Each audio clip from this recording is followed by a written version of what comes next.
Coming to you live from historic Crocker Field in downtown Fitchburg on the corner of Circle and Broad, FATV presents coverage of Red Raider football. And today, it's the regular season finale for these two teams as the Red Raiders of Fitchburg High School play host to the Eagles of Sharon High School. Hello, everyone. Thank you for tuning in. Alongside Sean Sweeney, I'm Daniel Bolak. Happy to have you along with us here today. Danny, always a pleasure to see you. And, you know, last year I subbed in for Mr. Gugerty in the Groton-Dunstable game, and Fitchburg High pulled out a victory. I'm subbing in for Johnny today. Do the Red and Gray make me 2-0 on color commentary? Oh, that will be a fun thing to watch here today. Mr. Gugerty is up at Elliott Field. He's calling Fitchburg State and Bridgewater State.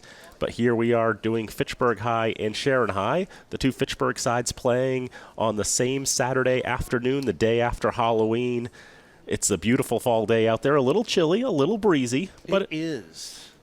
And that could have an effect on how these two teams conduct their play. You know, with the winds around 15 miles an hour expected today, might hamper the passing game a little bit. These teams might be a little more comfortable keeping it on the ground. You're right, and you know, you look at the flag out over by the river. It is partially alive, shall we say. Probably about 45 minutes ago, the flag was straight out, and it's fairly straight right now. But that's what happens when you have the remnants of a hurricane blow through. And you're talking about the passing game. Sharon does have one. Their quarterback, Mr. Shaflane, is a junior, and he has a very, very strong arm.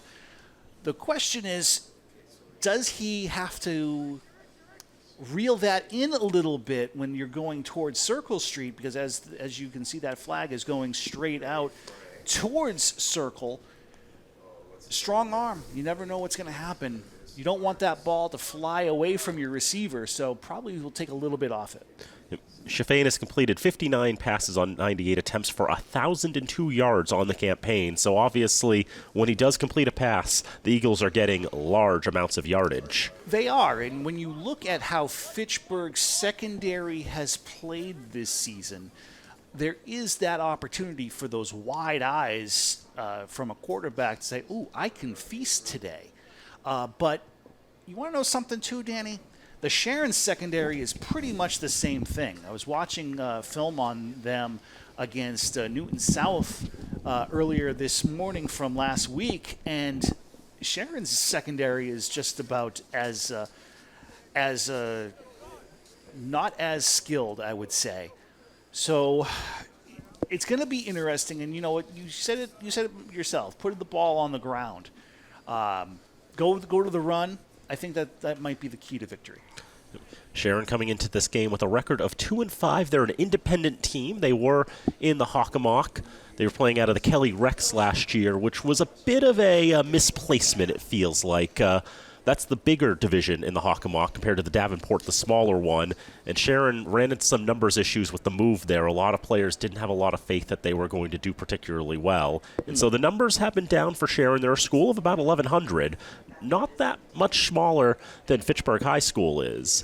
But they've only got 34 players on their active roster, about 30 of them here today. We're not expecting to see too many Eagles out there. No. I talked with Coach Ben Shafane before the game when I arrived here at just about 10:30 this morning, and he says that he's going to play about 14, 15 kids. So that means that this team is going to play a lot of Iron Man football. That's basically the type of football that St. Bernard's has been playing for years, except for the quarterback, Brady Shafane, because he's dealing with a little bit of an ankle injury. They're saving his two-way play for Oliver Ames on Thanksgiving morning. Now, Danny, you take a look at their record, 2-5. They're not playing exactly world beaters here this year, with the exception of Archbishop Williams. So they're playing a lot of teams that are 500 right now, except they lost to a winless team in Stoughton. So I think that has to give Fitchburg a little bit of wind in their sails. Yep, the 2 wins that Sharon has this year are both against Division 8 teams. They beat Wareham and they beat Minuteman, and both of those teams have worse ratings than Fitchburg and Sharon do. In fact, if you went by the power rating specifically, Fitchburg does have a 2-point edge. They're at -11, Sharon's at -13. This game does not have playoff implications. Fitchburg is disqualified because they cannot get to 3 wins. Sharon can get to 3 wins with a victory, but they are about 20 points out of a playoff spot right now. Yeah, and I don't think they would get any ranking points from Fitchburg if they were to win this game. I'm wondering if you're thinking along the same lines as I am, Danny, in the terms that this could possibly be a trap game for the Red and Gray. This is a game that's very much winnable. It's hard to call it a trap game just because there have been so few games that the Raiders have actually had a look at it. It's like, this is a game that they could win. Really, the first time I felt like the Raiders had a truly winnable game was perhaps, last week when they took on Monument Mountain, a Division 7 team from Western Mass whose rating was around the same as Fitchburg's. And obviously last week it went pretty well for the Raiders, 22-6, and the offense went pretty much exactly as they wanted it to. And for Sharon, last week they were at Newton South, lost 33-20. Newton South is a Division 1 team, but with not huge numbers in the school, and they play a much weaker schedule than a Division 1 team normally would play, so they're pretty low in the D1 ratings. For Sharon, Chaffain went 13 for 22, 223 yards, had a team-high 17 yards on the ground, so obviously they were going through the air big time last week. Matt Krakowski had 5 receptions for 61 yards and had a kickoff return for a touchdown. He is blazing fast. Meanwhile, for the Raiders, they did very well at containing the Monument Mountain pass defense, the pass offense, I should say, holding the Spartans to 12 of 33 passing. Correct. And that was a tall quarterback they had in Dominic Kaludi, who's 6'5". Yeah, 6'5", 3-sport athlete, and he was just off target. Just a little too much, maybe a little too strong in his passing. I think if Chaffain is more accurate, we're gonna consider this the great inspiring talk of myself. Sharon could be a lot more successful with the pass this week. Captains for the Eagles are Matt Krakowski, Brady Chaffain, Ian Ford, Braden Salkin, and Jaimani Ayuso. For the Red Raiders, it is Chris Rivera, Masango Matengabe, and Cassiana Pedroza. Bob Bonsi's our referee today. One of the all-time greats.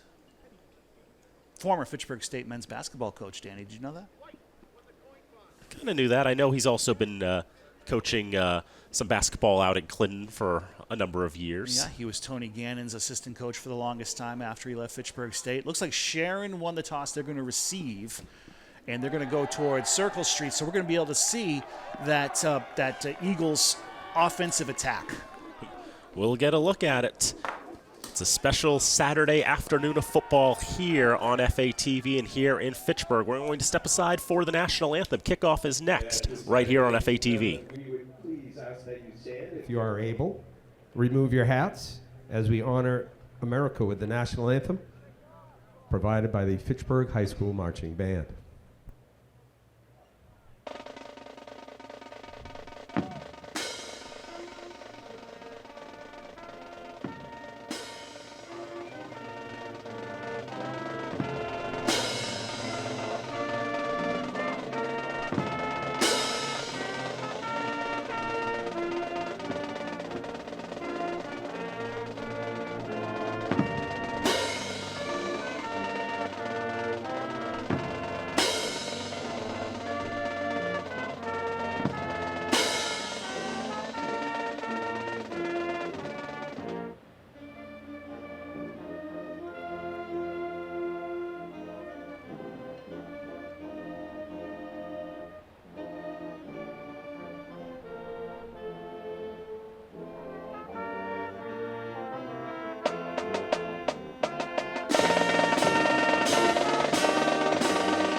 Moments away from kickoff here from historic Crocker Field in Fitchburg. Daniel Bolak, Sean Sweeney here with you on FATV. If you're watching live and you're interested in the Fitchburg State, Bridgewater State game that is on the Civic Channel right now.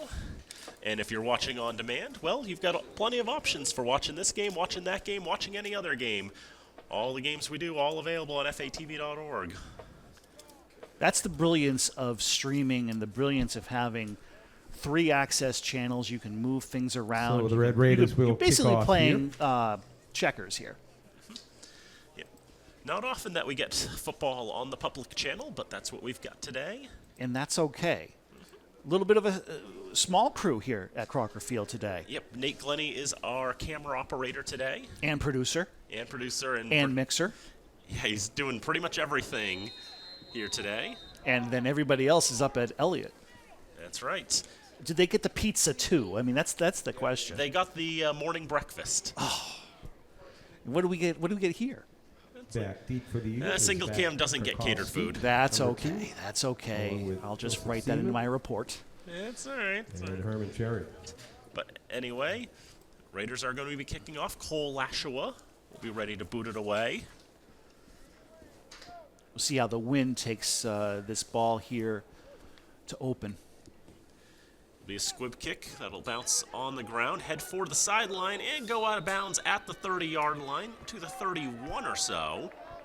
So options for Sharon, and likely they'll take it 5 yards from where it goes out to give them the ball in the 36. Well, I think he did touch that ball first. Oh, did he? He did touch that ball. Ah.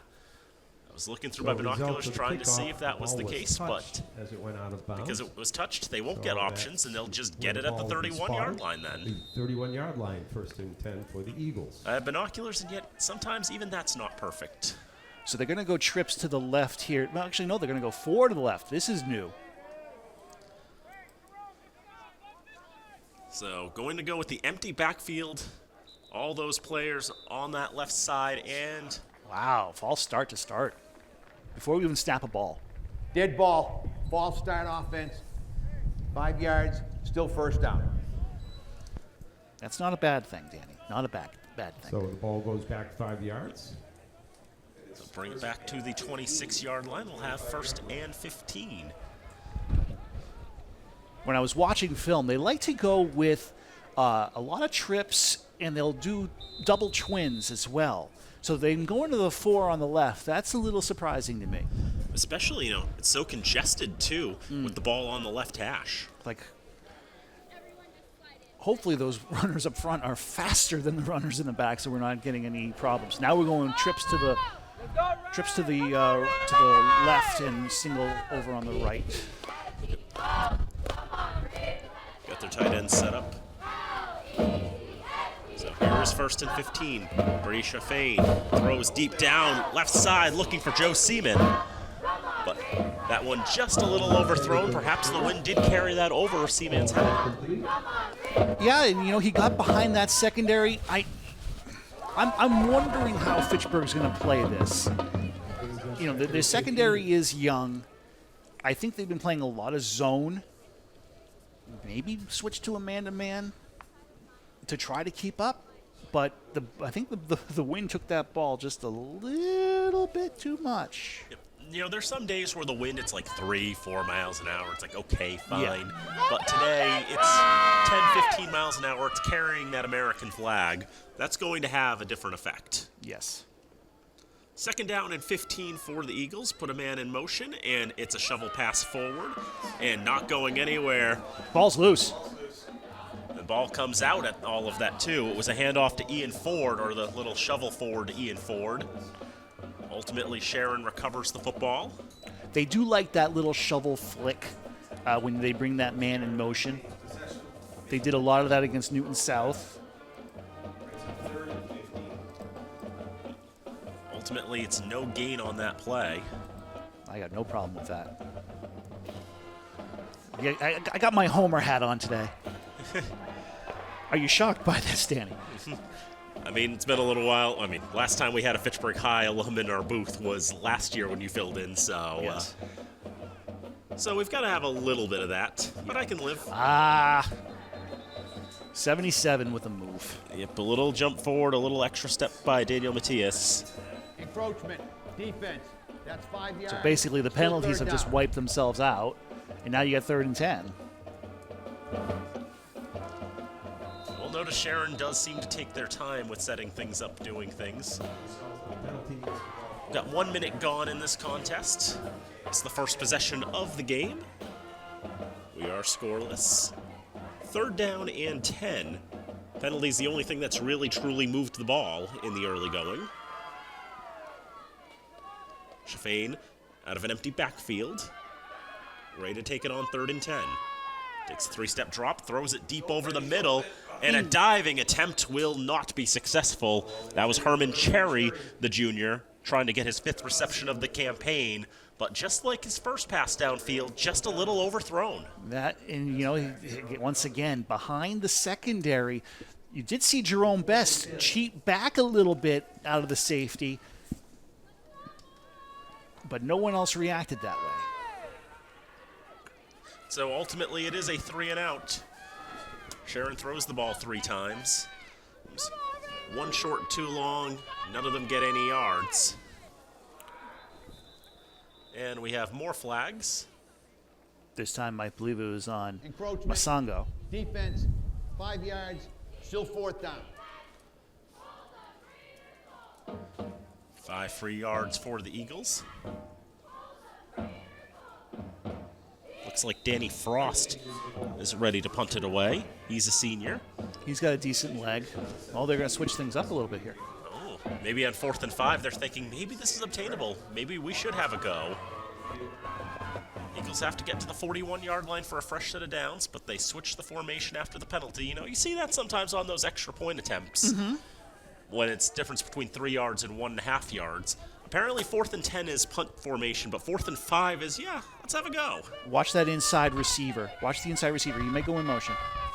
Krakowski is to the right of Brady Chauffain on 4th and 5. It's a bullet to the left side. It's tipped up and batted a bunch of times. It's ultimately incomplete. As long as it didn't end up in an Eagles' hands, that's all right for the Red Raiders. They forced the turnover on downs.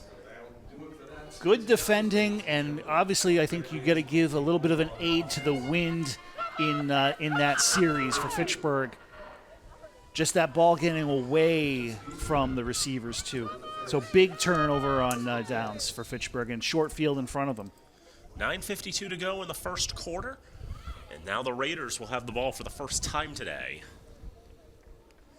Jerome Best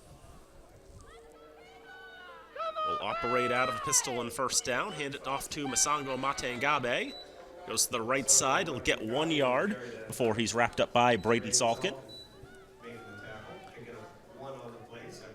Masango, the big boy, transitioned from the line earlier this season to give Fitchburg just a different look and a different option and a different addition to the run game when it seemed like things were not going well in those first couple of games. You move him to fullback, it's really changed things for Fitchburg. Giovanni Laguerre now, diamond formation is what they call this. You don't see it very often, but Laguerre will take it to go to the right side, try to shake out of 1 tackle, but a second one comes in reinforcements, and that's going to be a loss of yardage. It was first Connor Ledard, and then it was Jack Muldowney who came up to shut that play down. So they lost 5 on that. Looks like Sharon is going with a 5-man front. Last week against Newton, they started in a 3-4. They moved to a 4-4 in order to contain the run. Now it looks like they're going to try to contain it a different way. They're going with 4 in the front. They're definitely loading up the box. And now it's 3rd down and a lot to go. Laguerre will get to the left side, gets the blockers that time. Ooh. Runs over a man down at the 32, but there is a flag on the play as well. Wondering what that's going to be. I mean, I think an illegal block or It was Salkin who got tripped there by Laguerre. Holding. Offense. 10 yards. Repeat 3rd down. 10-yard penalty against the Raiders for the hold. looks like they're going to give them those 3 yards, or maybe a little bit more. So they've got to first figure out where the hold was. And then mark it off from 10. Looks like they'll give him to the 34. Yeah, so they give him 6. That's good. But then the 10 brings it down to the 44. So it's going to be 3rd and 18 now. Give or take an inch or two. Is that what you got? Yep, 3rd and 18 from the 44-yard line. Wonderful. We're on track. I like that. So, yep, Laguerre will get to keep those 6 yards, but the penalty marks them back a little bit. Best will look to throw. Now he'll step up, maybe think about running. He wanted to run, but whatever he was going to do, Connor Ledard said, you're not doing any of that. He's a big boy, that Ledard. He got through on that one and just planted Jerome Best back at midfield. Mark it back. And this is not exactly a bad thing, Danny. You can pin them back if you can, but that 2, Krakowski, he is lightning. Will he be comfortable picking up that ball? Well, he definitely won't be. Zaylin Harper-Coleman will down it at the 25-yard line. Oh, we got 7:30 here remaining.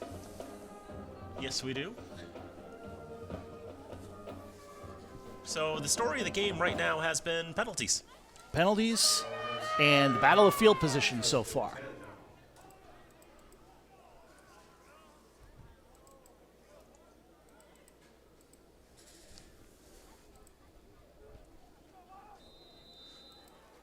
Did you have a happy Halloween, Danny? I called some ice hockey last night. So Oh, you were down at the Civic Center for that down at the one. Civic Center. Called Fitchburg State Babson. It was a fun hockey game. 4-1, I heard. Yes, Babson came away with the win, but I thought Fitchburg played better than expected. Because Babson is always a tough team. They'll play again today, too. Chauffain with a bit of play action. Oh, what now, was that? That's a badly underthrown ball, by the way. And how about bad pursuit on Fitchburg? They had Chauffain alone. If you wrap him up, that's a sack. And you got better field position. Sometimes it's the youth and inexperience that comes into play there in the negative ways, but regardless, all of that pressure did force a hurried and poor throw. Yeah, that was a wounded duck. Yep. And there are 2 players in close vicinity to that ball, and both were wearing red and gray. It was Torres and Best who had the best looks of all. But now you're looking at 2nd and 10 instead of 2nd and 18. And Chauffain now 1 for 5 in the early going, and the one completion was a shovel pass. Yep. In the backfield still is Krakowski. And now Chauffain rolling, scrambling. That's better. Much better. And Landon Hester will have the sack at the 15. Much, much better. The way that Hester, the freshman, come off the end and wraps up Chauffain, that's how it should have been done the last play. You know, they say you learn from experience. Yes, you do. Yep. It's like you do something on the first down play and realize, okay, that didn't work. I'll try something different on the second down play, and that time it does work. And you know what? Learning from experience. As you mentioned before, 25 freshmen on this roster for Fitchburg High School. Quite a lot for a high school football team. And they're getting this valuable experience. Last year playing on junior varsity, now playing on the varsity. It's going to help them in the next couple of years. 3rd and 20. It's another deep ball. And that is nearly caught by Cherry, but big contact there to break that up there from Jacoby Cutler and Jerome Best. Jacoby's hobbling a little bit there. Hope he's okay.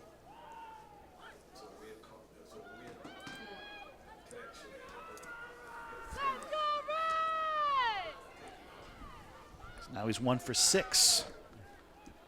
Do you know how many offensive yards we've had in this contest right now? I'm going to say probably negative 20. It's near enough. The other guess in the booth was 0, but if you split the difference, well, minus 14 right now. Battle of field position, Danny, and Fitchburg's going to get this ball starting at the Sharon 34. Raiders force a sack, force a couple incompletions, And the punt there from Danny Frost goes out of bounds at the 34-yard line. Raiders get the ball back with 6:16 to go in the excuse me. What was that? That was me getting over a cold. You okay? Yeah. Okay. Just came out of nowhere. So now Fitchburg has to execute, Danny. And that has been, I don't want to say it's been a problem. They have been improving offensively as we go. And that's the big difference between this year's Fitchburg High School football team and last year's Fitchburg High School football team. Last year, they get a little bit going, then they take 3 steps back. This year, they're starting to get that going, except right there. First down, Laguerre will be wrapped up in the backfield. It's going to be Randy Wang who comes up with the TFL. Back to about the 37. Losses 3 on the play. And that has been the big thing for Fitchburg. You know, last year we saw Fitchburg start off in a way where you were seeing some good things. You were seeing some strides, and then the next game, they would take 3 steps back. So it was like 2 steps forward, 3 steps back. This year, it's been a progression with the offense. You really haven't seen it on the scoreboard except for last week. Laguerre out to the right side of the diamond, fighting and clawing for yardage. I think he gets back to the line of scrimmage there. Krakowski running across the field to make that tackle. Sharon's pretty good on that pursuit. I'll give him that. They know how to pursue. One of the challenges with the Raiders running Laguerre as the quarterback out of the diamond formation is that Laguerre has not attempted a pass this season. So when you do that, you kind of are telegraphing that you're going to run, and likely with Laguerre as well. Right, because he does have that nice burst of acceleration. But he needs to, if he's going to continue, he needs to get passing into it. But of course, look where that wind is coming from. It's coming straight from River Street. Best is going to try to get a floated pass over. It was tipped at the line and incomplete.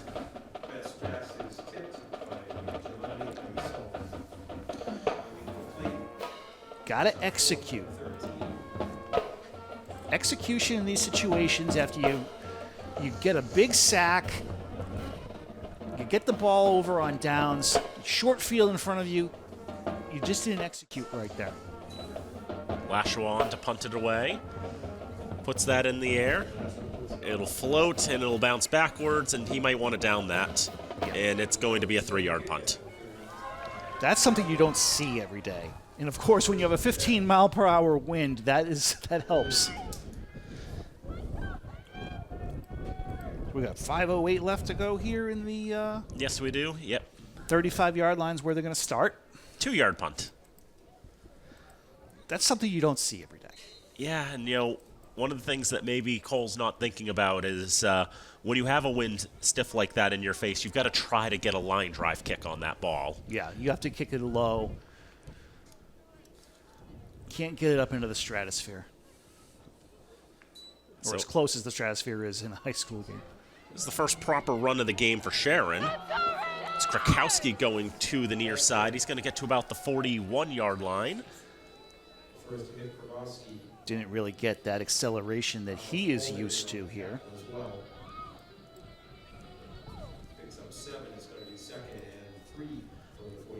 Back at the 42. Give him 7 on that one. I think that's the best play we've had thus far. Yes, sir. Move Sharon up to -3 yards gained in this contest, but they are currently leading Fitchburg's -7. Trips to the left in this one, on this play. Sharon's really been trying the pass game. They've really not been making it work, but Cherry's going to have the reception there. Here's our first down of the contest. As past midfield is Cherry, where he's wrapped up by Josh Lamboy at around the 48-yard line, and Cherry is slow to get up. And you're going to have to call out the training staff for that one.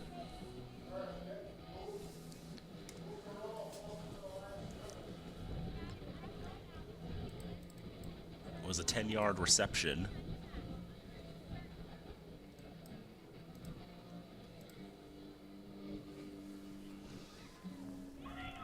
So that puts them at 5 yards of passing so far? Because that shovel pass went from -5, I believe. No, that is 10. Yeah, you're right. Yep, it was even. That's right, because that was a no gain on that one. Yeah, I remember that. Sharon in the early going just 2 for 7 over the air.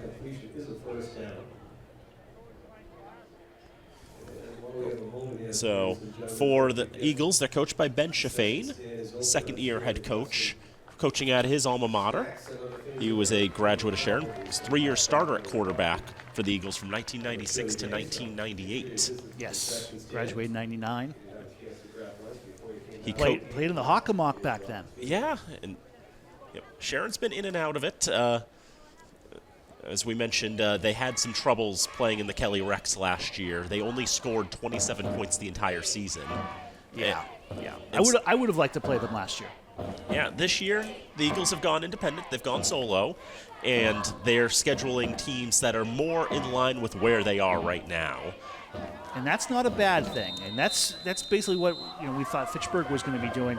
But when you see some of the you see the results. Yeah, like Fitchburg's, their 3 games in the Midwatch B this year went very badly. But the games outside the Midwatch B have been more competitive. Here's Krakowski going to the right side, going parallel to the 45. Now he's got a little more of an opening as he keeps going, and he's pushed out of bounds, but too late. And that's going to be a penalty to tack on more yardage. Krakowski didn't really get the corner the way that he was probably thinking it, because if he got that corner, he was going to be gone. But Jerome Best is, of course, Jerome Best, and he was able to make that athletic play. Personal foul, late hit out of bounds, 15 yards added on first down. You can hear the wind in Mr. Bonsi's microphone. Personal foul will put it to the 19-yard line. Called that one, Danny. So into the end zone they go. Now here's the question. Can Sharon execute now?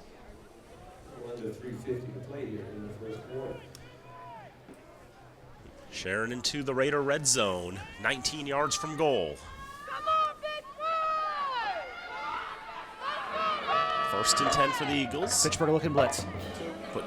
Put Ford in motion, but gives the handoff to Krakowski, and Krakowski going to the right side. He's going to get to the 5 before he's taken down by Cruz. Dione Cruz with the wrap-up, the low wrap-up. Doesn't matter how you do it. You just got to do it. That brings up first and goal at about the 4. Sharon realizing now that keeping it on the ground is probably more effective. They're going 2 of 7 in the early going through the air. Krakowski's had a few carries, 3 for 36. 15 yards gained on that one, and there's now only 4 to go. First and goal. Krakowski deep in the backfield. Going to pitch to him on the left side, find some opening, and he will get into the end zone. Touchdown, Eagles. Just a simple toss, and the defender was all wrapped up over on that left-hand side, Danny. Wasn't able to shake him off in order to wrap him up. Sharon's on top. Both teams stalled out in the early going, but Sharon realizing finally once they keep it on the ground, they can get all the yards that they need. 1 pass completion on this drive. Other than that, it was just Krakowski running. He gets 4 for 40, and he gets the touchdown to make it 6-0.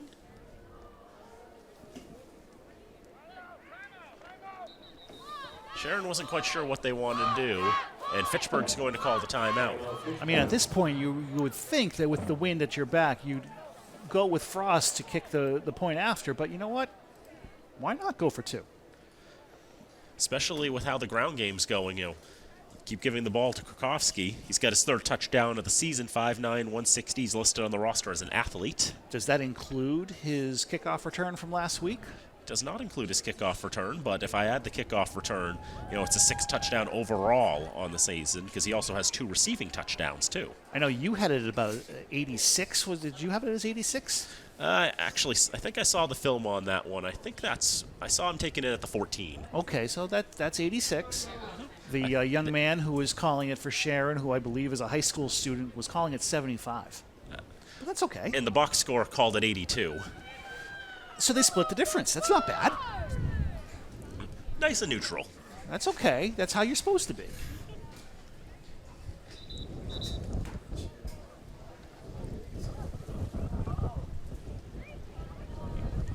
So here comes Fitchburg to defend here.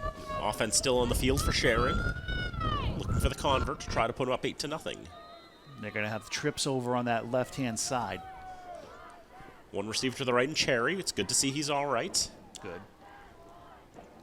The one in the backfield is a different player. It's Ford. It's a throw up to the right side, and Cherry's going to have the reception for 2. He just shook off the defender right off that edge and headed towards the covered stands to make that play. 5-play, 65-yard drive in 2 minutes and 19 seconds. With 2:47 to go in the first quarter, it's 8-0 to the Eagles. How is it still the first quarter? Good Lord. Well, a lot of passes not being caught. Yeah. That'll do that to you. I remember I was covering Neshoba and St. John's in the Super Bowl at Fitchburg State, probably back in 2011, I want to say. And that one was just back and forth. And I was like, are we still in the first quarter? I guess both teams were determined to make the pass game work, and both teams weren't finding any success with it. Yeah. It would have been a cold, late November, early December game. Yeah, that's fair. That's fair. Frost to boot it away. Solid boot there. Nice boot. Right down to the 5. Best will take it. Out to the far side. Put on some moves. And he lost the football. Randy Weggs picked it up. And he's going to have a touchdown. That's at the, we're going to call that at the 27.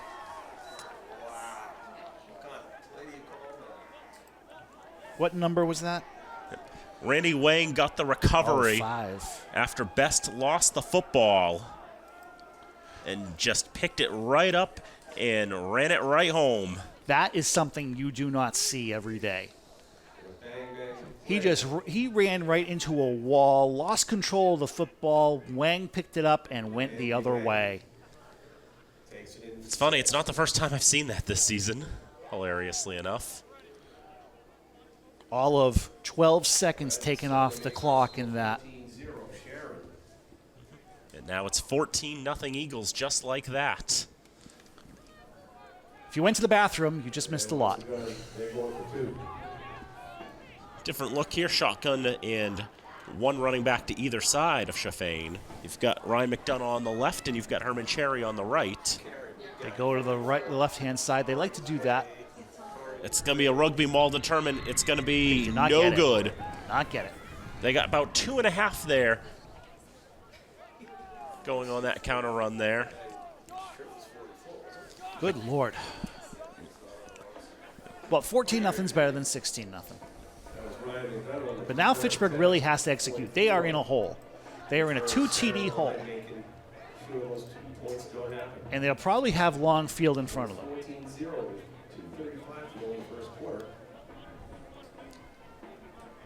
Kickoff coming up.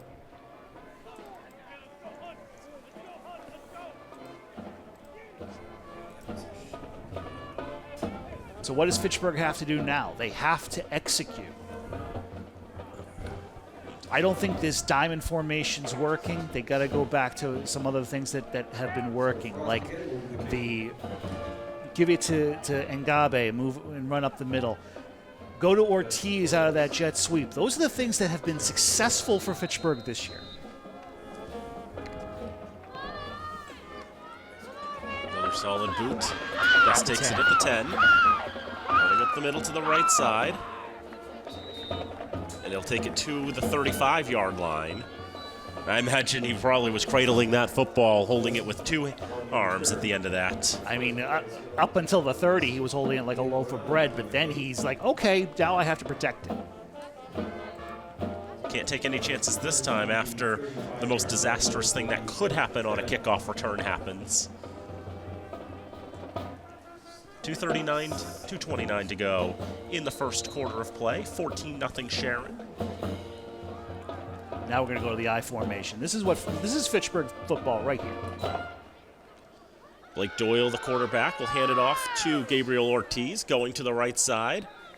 Shoved out of bounds by Seaman and Krakowski. Good positive gain there of about 8.5 maybe. Close to 9 yards on that play, Danny.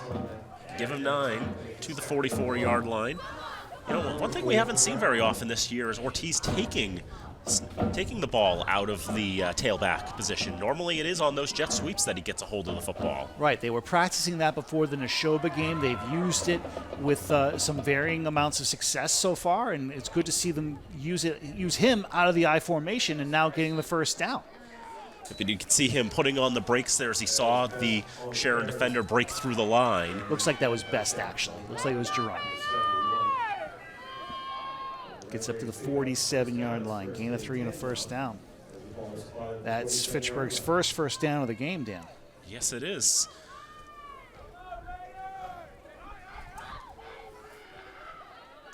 And those runs there will get them back in the black in terms of offense in this contest. Best again to the right side. And Best is going to get into Sharon territory down at the 45-yard line of the Eagles. Gain of about 8 on that play, Dan, and that puts you onto the short field side of things now. Things are starting to go. They're getting back to what made Fitchburg great back in the 90s, that I formation, that power running, something that they've kind of abandoned over the last few years, but I'm glad to see that they're doing it this time. Back in the I formation. Doyle still the quarterback. Goes to Mate Agabe, but he lost the handle on the football, and it's recovered by Shayak Saha. Gesundheit. Another turnover for the Red Raiders. Ball control, ball control, ball control.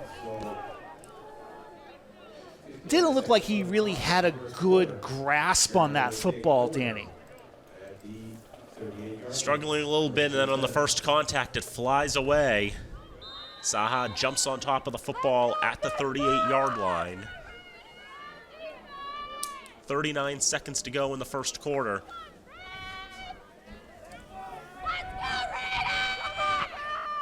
Sharon's forced another turnover. Execution. Right now, that's Fitchburg's Achilles heel. Execution. They'll give it to Krakowski. That worked so well for them on the last drive. Best and Hester will combine for the tackle, just short of midfield. I'm liking that Hester. He's a bulldog. You know, he's one of those old school lunch pail players that Fitchburg had. They'll give Krakowski right to midfield. 5 carries for 52 yards in this contest. We're right on count right there, Danny. That's always good. Yes, the dual statisticians.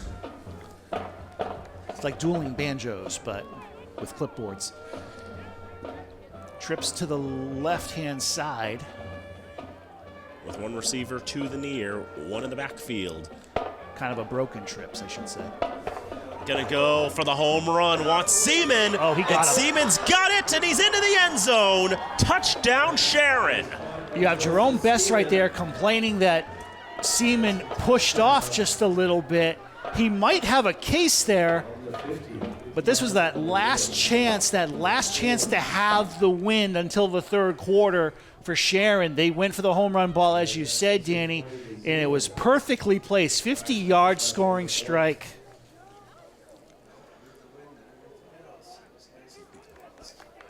We've talked about it a little bit. 1,002 passing yards this season for Chaffain on 59 completions. And that's 17 yards per completion. So you know when he does complete passes, it's usually for big distance.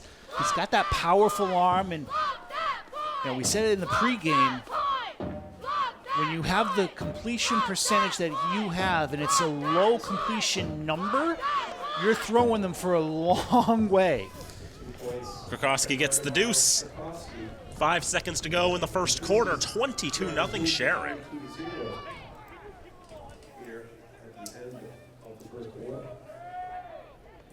Five seconds remaining, and like I just said, that was like the last opportunity of the half for them to really go for that long ball with the wind.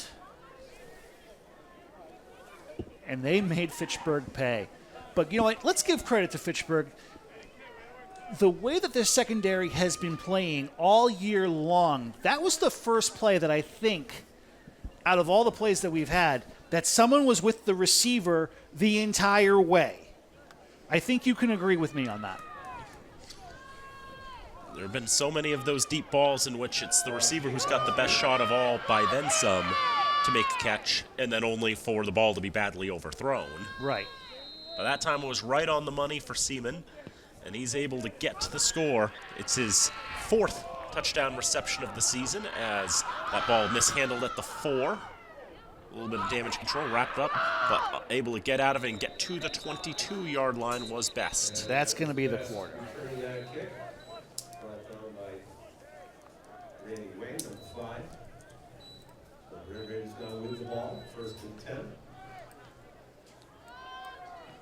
One quarter time at historic Crocker Field. The visitors having a very fun time here in Fitchburg. They lead by a score of 22-0. Now Fitchburg will have that opportunity to try to air it out if they so desire. I don't know if they have someone that can throw the ball that far.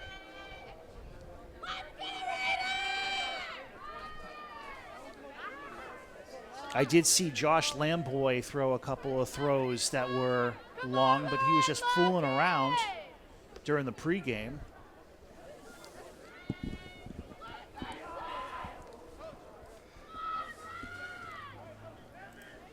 One thing we saw a little bit of on that last drive was seeing Best line up as the tailback with Blake Doyle as the quarterback.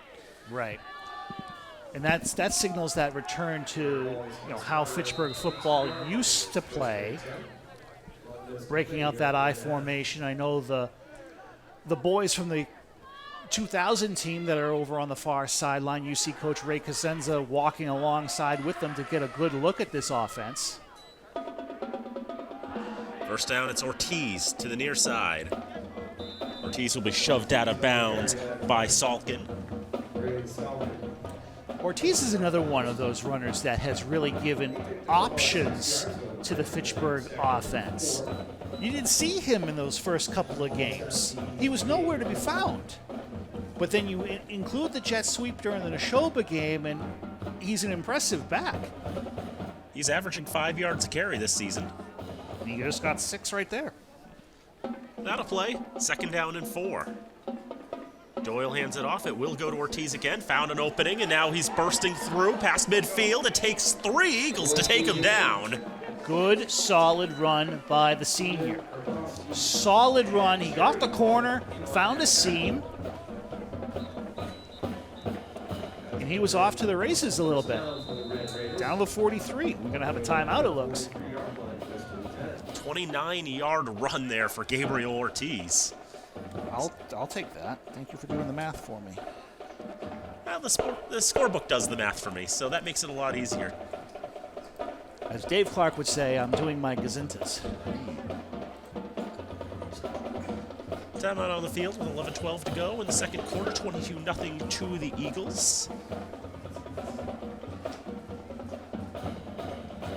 One thing I want to briefly talk about, I was mentioning, Ben Shafane, who's the head coach of this Sharon team. Before he became the head coach of the Eagles, he was coaching the Carver Crusaders.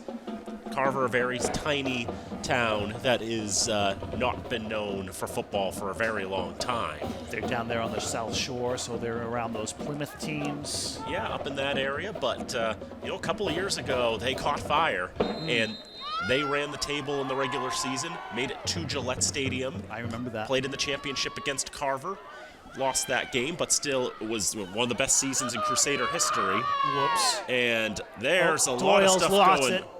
Well, It's still loose. Eventually, Amate Ngabe is able to jump on that ball.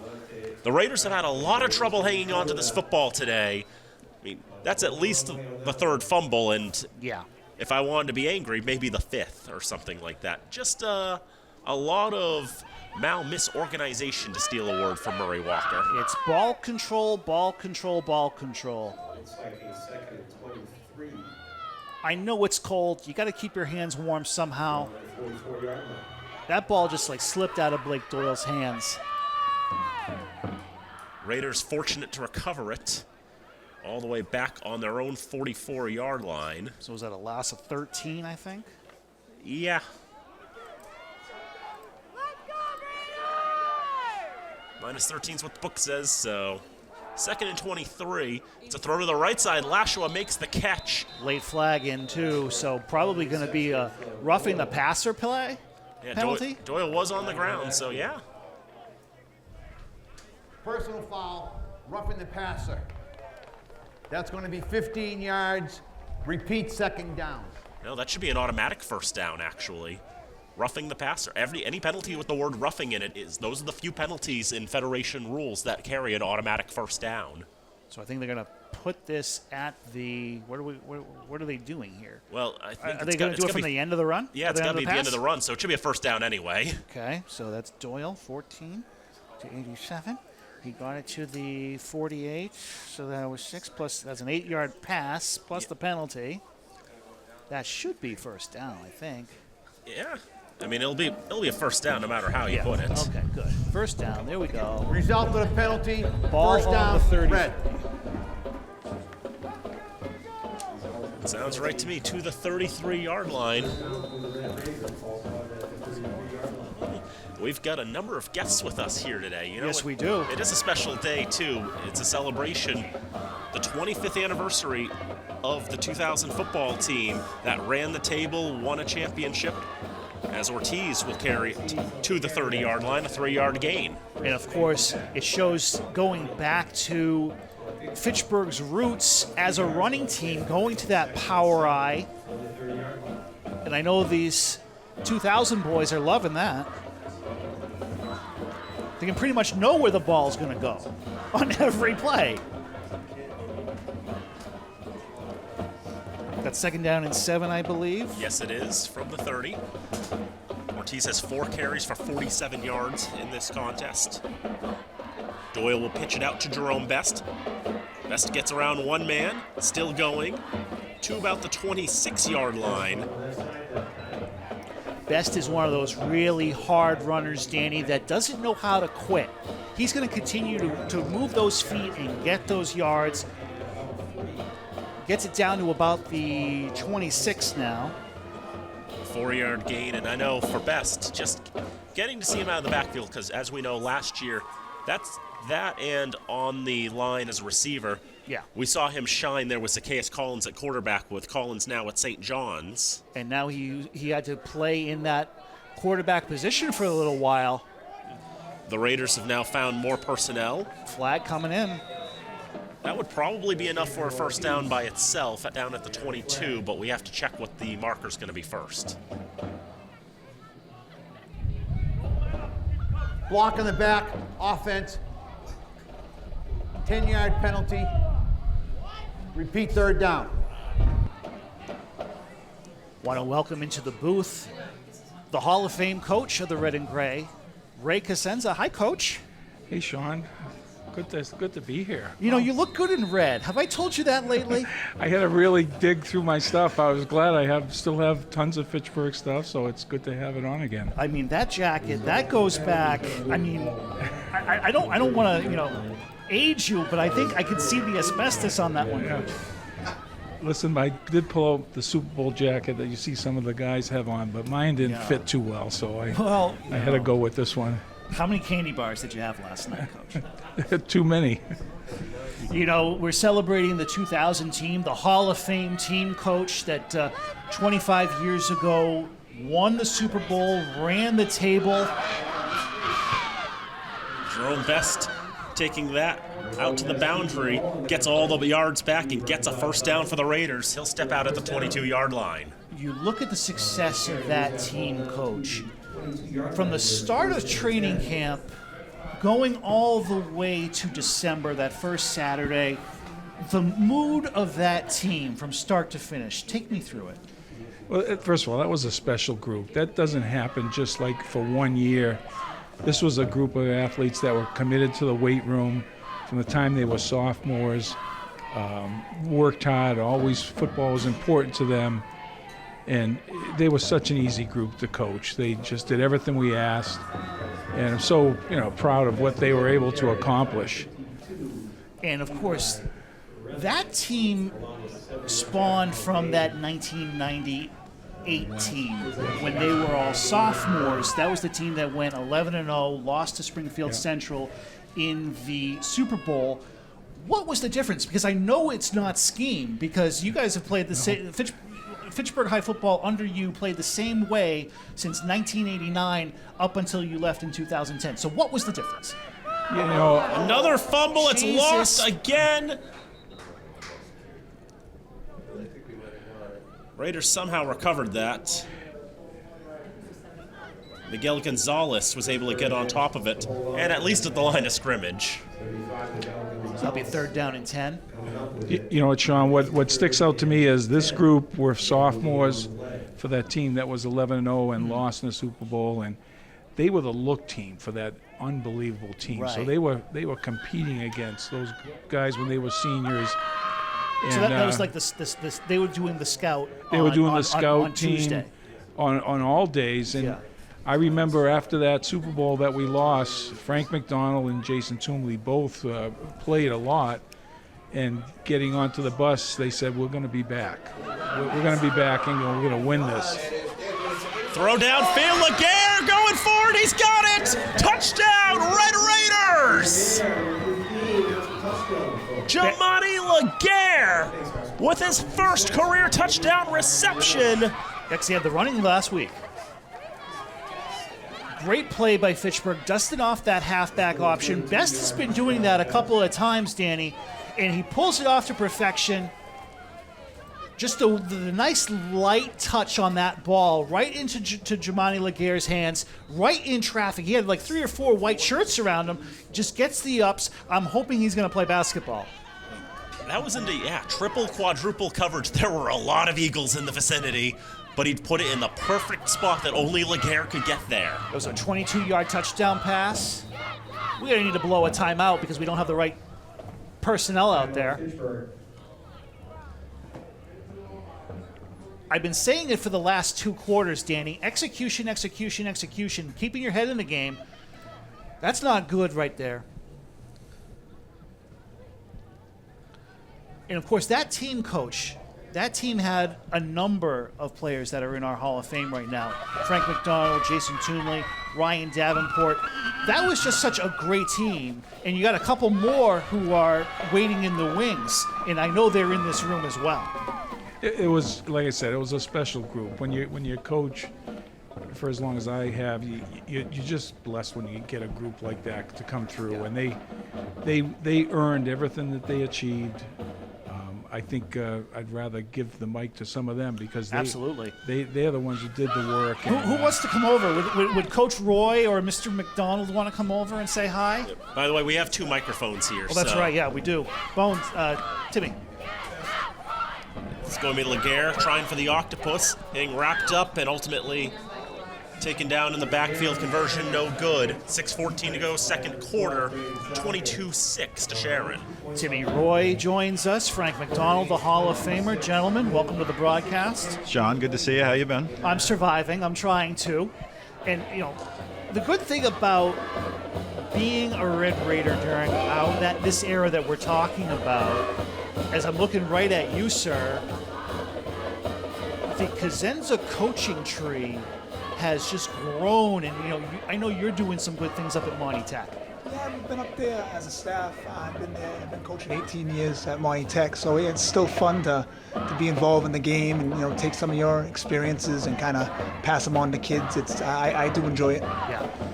Now, when you talk about this 12-0 team from 2000, what sticks out in your mind Because you were on the defensive side of the football a lot. I know you made a lot of big plays in games. Yeah, a lot of us, myself, Frank, some of the guys behind us, Norman, we played Pop Warner football for a long time. We had a group where we were, I think we were 10 years old. We won the Super Bowl. So, we played a lot of football together, coming up. And just talking to some of these guys on the sidelines, they're trying to get that back here, trying to get the youth program up and going. I think that was an important part of our success. Frank, you were on the offensive side of the football. You were in a thunder and lightning type of combination with Norman Cole, who is in this room as well. The way that you guys were able to run the football pretty much at will in 2000. My job was pretty easy. By the time I got the ball, it was 10 yards of open space in front of me. We had a great offensive line.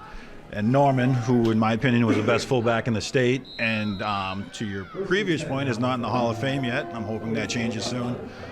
Would just clean out anything. So it was open lanes for me all day. I did the easy part. Yeah, he was a big part of that thunder and lightning, and to get the ball from Jason Toomley, and then seeing all that wide open space, your line was incredible. They were, and they weren't the biggest line, but they were fierce competitors. They were tough kids. They knew how to play football, and very blessed to run behind them. Danny, what did you see on that one right now? Great blocking on the pitch, and Matt Krakowski's got a 56-yard touchdown run to make it 28-6. That kid is lightning. I watched him in film early this morning. The way that he moves effortlessly with the ball, he runs like you. I wouldn't call my running effortless, but I appreciate the compliment. Is that More like labored? I was laboring. I was a big guy. Well, now we have oxygen waiting for you to just get up the stairs, pal.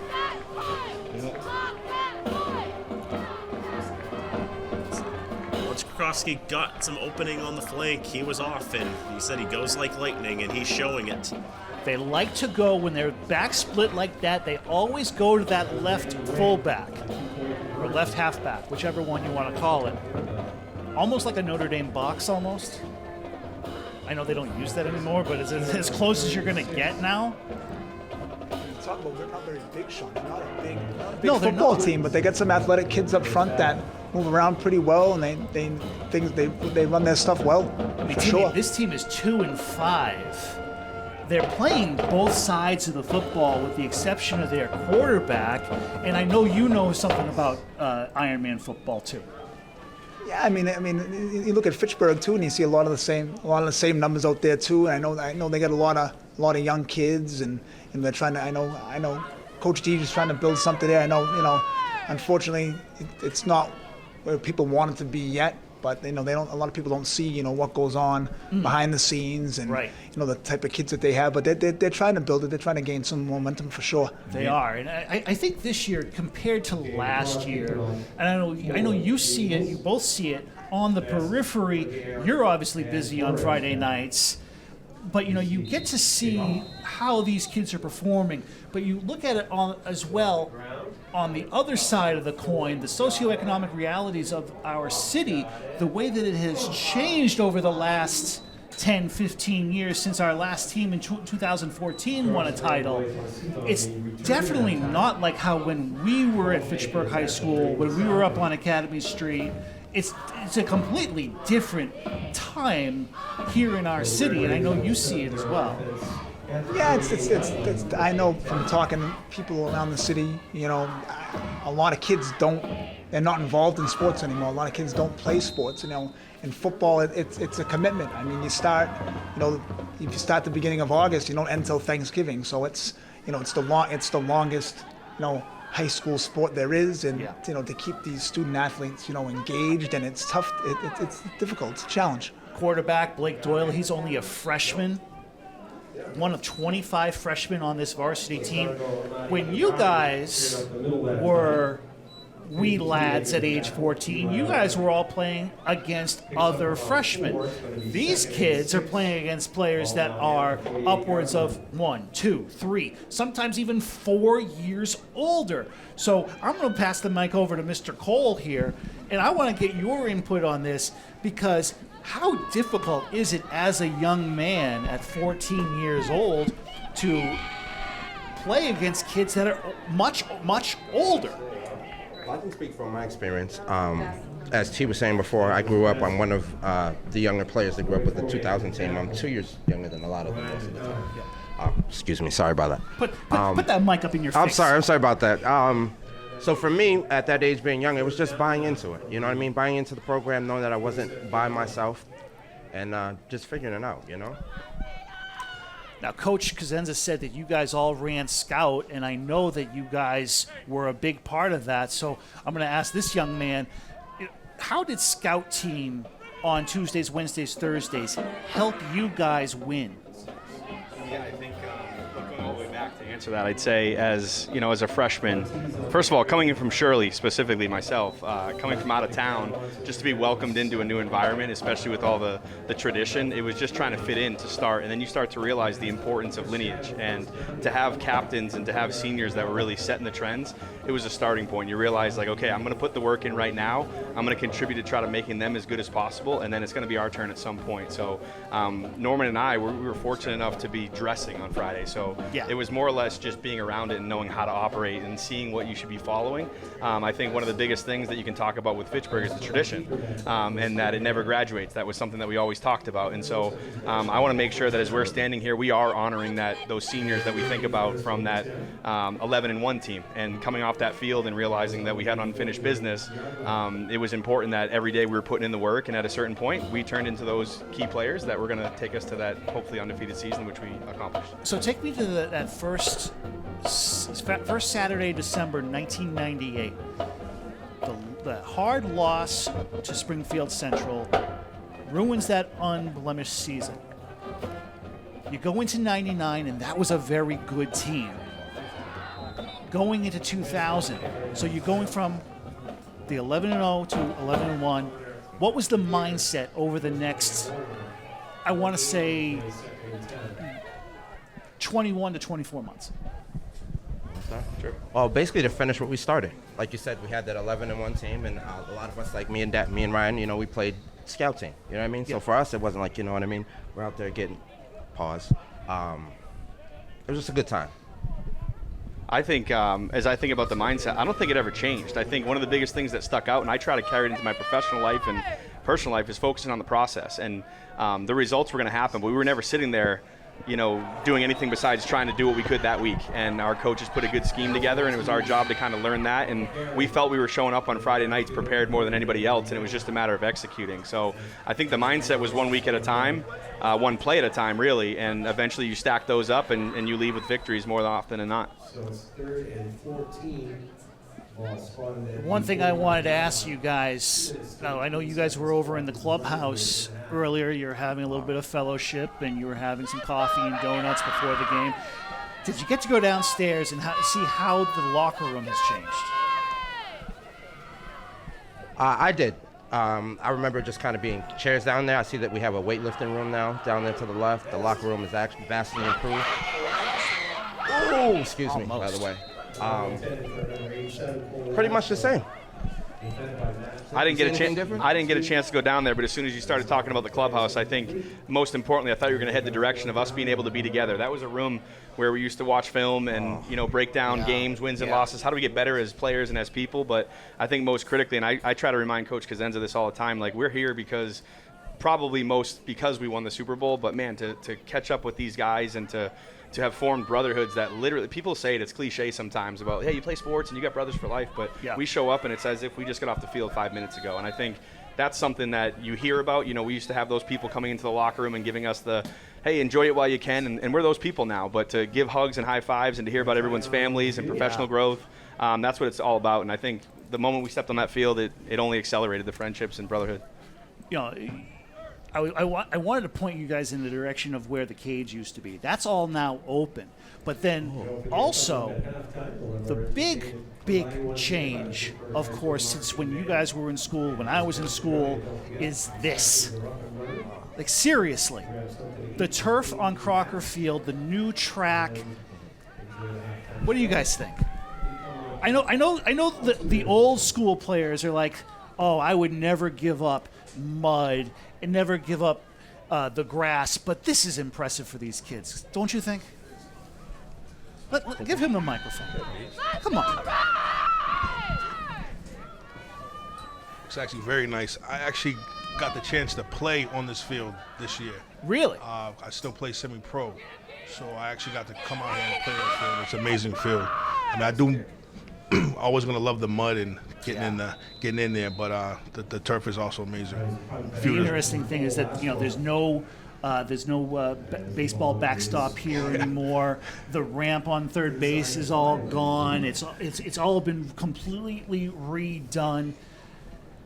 It's absolutely gorgeous. When I came in here last year for the first time, and I had been keeping track, obviously, of what has been going on with the field from the demolition after the junior senior relays to what it is now. I think I might have shed a tear. Yeah. This is great for our kids. Yeah, I think so. I think as having played baseball in that area over there, I'm looking at where I'm playing third base or shortstop or having an at-bat. It's a little unique for me to not be able to picture that anymore, but I think this really just goes to show you how important this remains to the community. I think whether it's the financial backing or just the commitment to the community to make sure that this is not just for football, but the other sports that are taking part of it. It is cool to come back and see how beautiful things are, and just hopeful that we can continue having the community come out and support the team, win, lose, or draw. The question is, how much eligibility do you guys have left? Do you guys have any more win I in think the sales? Fitzy. I still got it. Fitzy's I'm here. coming back after this. Yeah, I was gonna say he'll find some paperwork to make sure he has unlimited, but Yes, I can't. 100%. I can't. As much as I loved it, I drive by Amiot. I don't necessarily miss practice. I will say that. I miss the Coach, do you hear camaraderie. that? Do you hear that, I miss Coach? the camaraderie. I miss the lessons that we learned retroactively, but I'm not dying to go do up, downs, and beasts right now. I'll say that. There will be oxygen provided at the end of the game. I'll tell you that right now. Absolutely. But it's great to have the 2000 team, Hall of Fame team, the last of the 4 unbeaten teams in Fitchburg High School athletic history for football. You go back to the 1895 team, 4-0. The 1933 team was an 11-0 undefeated team. 1964 had a couple of ties, and then of course you guys carrying up the end with 12-0. Yeah, and I want to make sure we take a second. We'll make a tackle there. I want to make sure, there's a lot of people that aren't here being represented. I'm not even going to start saying the names because you're definitely going to miss people. And I'm not even just talking about players. I'm talking about families and all the support that we'd have from boosters and beyond. And this was a collective effort. And it's an interesting thought because I don't want to say we knew this was coming, but we knew that if we put in the hard work and we were committed and we listened and we were disciplined, that there was a real opportunity that we could do this. And to actually make it happen is just memorable, and to have an excuse. To have an excuse to come back 25 years later to see everybody, that's what it's all about for me. And that's the 2000 team is, the team that capped off the golden era, the new golden era in Fitchburg High School football, starting with the 1991 team. A bunch of great athletes in Zach McCall and Torrance Graham and Bobby Williams, up to the 1996 team, and then obviously you guys. So it's always great to see you guys. And you're always welcome back here at Crocker Field. Appreciate that. They're going to charge you more. The 2000 football team, ladies and gentlemen. Appreciate it. Yes, thank you. No problem, guys. We thank them all for coming in here, taking some time. So, what did I miss, Danny? Great. So we saw the Raiders stall out on a drive. We saw a great punt by Cole Lashua to the 4-yard line. We saw Shafane find Ian Ford for a 41-yard reception. Ford just had the run there, but was wrapped up for a 1-yard gain at the 43-yard line, and Sharon calls their last timeout of the first half with 34 seconds to go in the frame. And what did you see on that last pass? I'm looking right now at the flag pointing straight down, so it looks like the wind has tapered off just a little bit here, Danny, and Sharon's taking advantage. Yeah, and on that last pass, Chaffain aired it out, and Ford, he saw it, and he was open by so much. The coverage just was not there at all. Ford had time to look at it, dial in where it was going, get under it, and make the catch. So that was a bit of a breakdown there for the Raiders. Yeah. So it's going to be 3rd down and about 12 as we resume play here. Is that right? I'm not going to write for the rest of the half. I don't see there's any point. I'm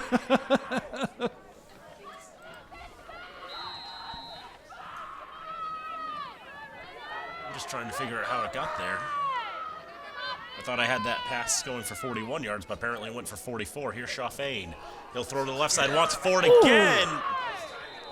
But Best is able to get the timing there to break that up.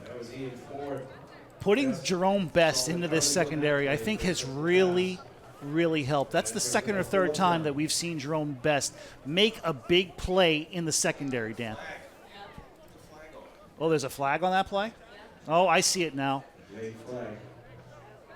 It's under Mr. Torres' feet.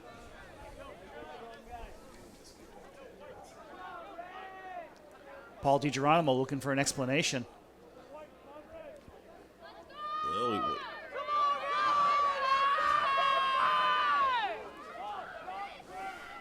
Well, Mr. Bonsi, I'm just waiting for him to give an explanation.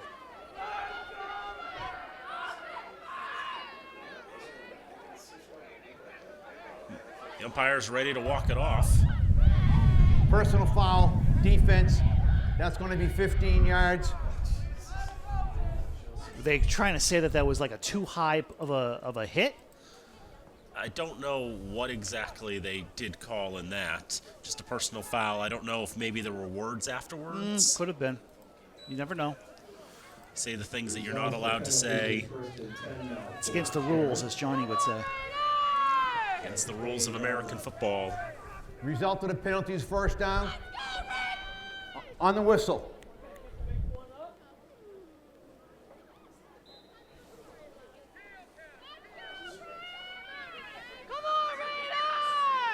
So that gives the Eagles a 1st down. As Chaffain, under a lot of pressure, he's able to get that thrown away. Good work by the red and gray to break through and get that blitz on.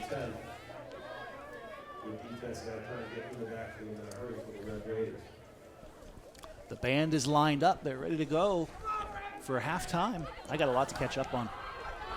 22 seconds to go in the first half. Sharon leads by a score of 30-6.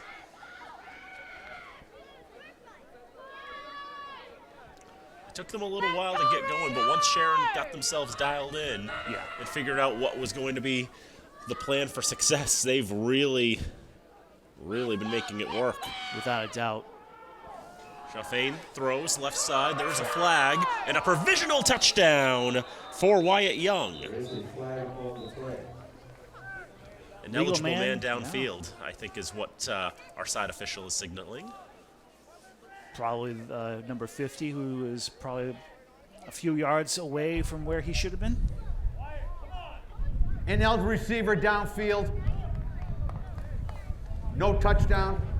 5-yard penalty. Repeat 2nd down. 14 seconds left to go in the first half, Danny.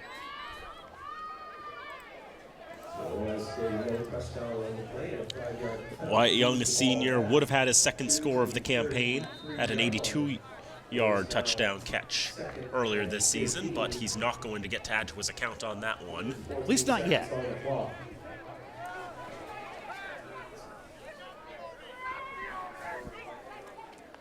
Chaffain's 4 for 13, but he's got 103 yards. And, tipped up and incomplete. Who was that? Who was that young man? That was Dione Cruz. He's made a couple of big plays. The secondary is taking a little bit of a leap here. Even though you look at the scoreboard, you think that, oh, maybe not, but they're making plays today. They're making big, big plays. Yeah. Honestly, looking at that, I thought Young was going to get that touchdown that he thought he deserved, but Deone Cruz just leaped up there and spiked it away. I didn't think he was going to get there. He should play volleyball. Maybe a little basketball? Definitely, he's got that height, he's got that leap. I know Coach Woods wants him to do track, but sometimes there's a tug of war for players, and for Cruz, he is just a freshman. One of those 25 freshmen of that class of 2029 that is going to be the heart of that rebuild. Chaffain on the 40 throws to the left side, incomplete, but there is a second left. One heartbeat remaining.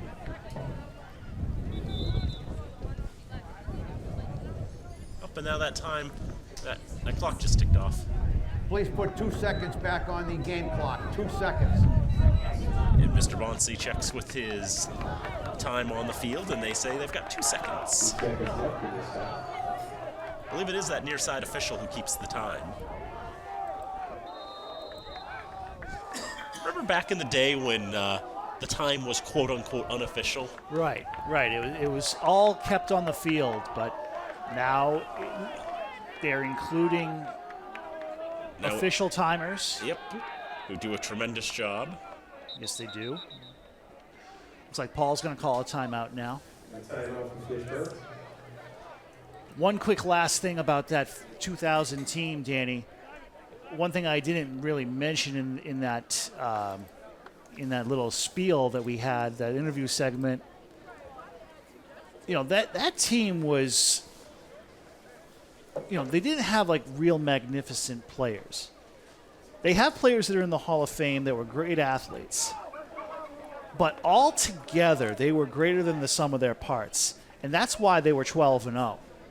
And they always had that next man up mentality back then.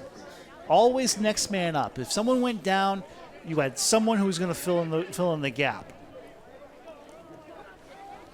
And you had incredible coaching as well with Ray Cosenza, Paul DiGeronimo, just right on down the line. And that is why they went 12-0. Empty backfield, quads to the left. That formation again. It's 4th down, but that's not relevant, as it is just going to be a throw to Krakowski and see if he can get all the yards by himself. He's done a good job doing that. Puts on a bit of a move there. He knows it's end zone or bust, and it's going to be bust, but there is a flag. Bust, but maybe yards. Could they have an untimed down, maybe? No? Probably Raiders not. think the penalty's Block against in the them. back, Yeah, and it offense. is. That's going to be refused. That being That's Sharon. the half. That's going to move for the half, ladies and gentlemen. Entertaining first half, Dan. Entertainment coming up to this. Indeed it was. Maybe not necessarily for the Raider partisans, but Sharon was able, once they started clicking, it was hard to stop them. And at the interval, it is Fitchburg 6 and Sharon 30. We're going to take a break and we'll let you listen into the band. When we come back, we'll have the first half stats for you and everything. So don't go away. This is Red Raider Football on FATV.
Look at all the colors.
One half complete at historic Crocker Field here in Fitchburg, where the Red Raiders in their regular season finale are having a bit of trouble. Down 30-6 to the Eagles of Sharon. Daniel Bolak and Sean Sweeney here with you from the great press box here at Crocker Field. First half stats: Fitchburg had 6 first downs and 100 yards of offense. Sharon had 9 first downs and 223 yards of offense.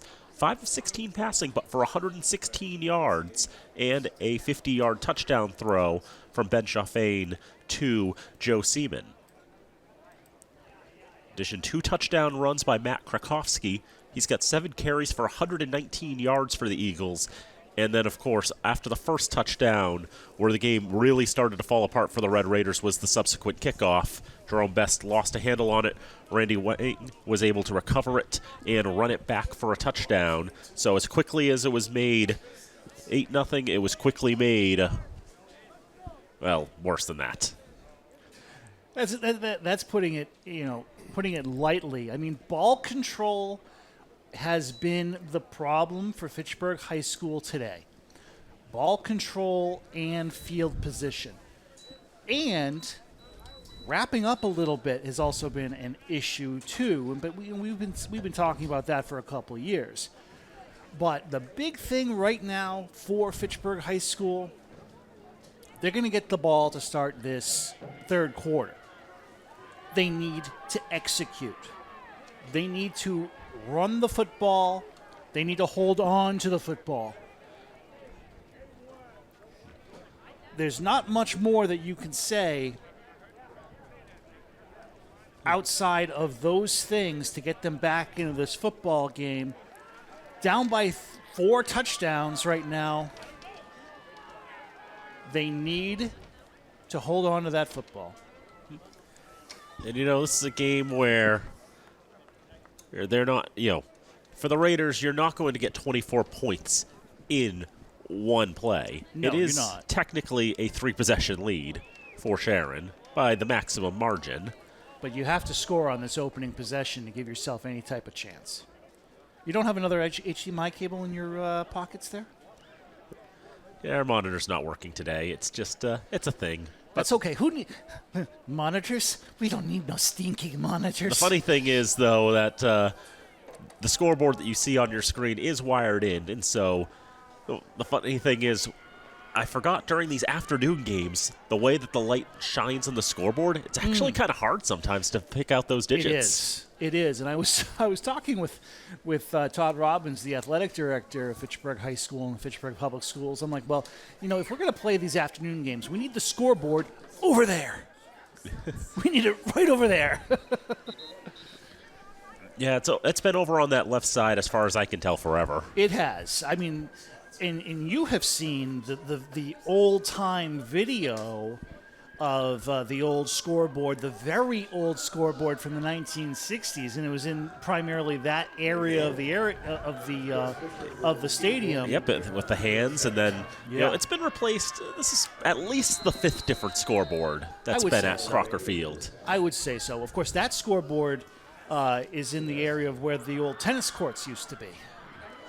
So Jerome Best pushing Dione Cruz, saying, come on now, block for me a little better. Get out of my way. I want to go in that direction, but you're not going anywhere. Best will get it to about the 24-yard line. So Fitchburg will have the ball to start this half, Danny, and as I said, ball control and execution is what they really need to concentrate on in this first drive. They need to hold on to the football. They need to execute. Blocking, well, when you look at what's across the way, I mean, now that I'm getting a really good look at them from this angle, those boys up front for Sharon look big. A lot bigger than our kids. Of course, I just used that colloquial hour, didn't I? A little bit there. It's okay. Amate Ngabe on first down has the carry. Shook out a 1 tackle, eventually wrestled down by 2 more. He'll get to the 28-yard line.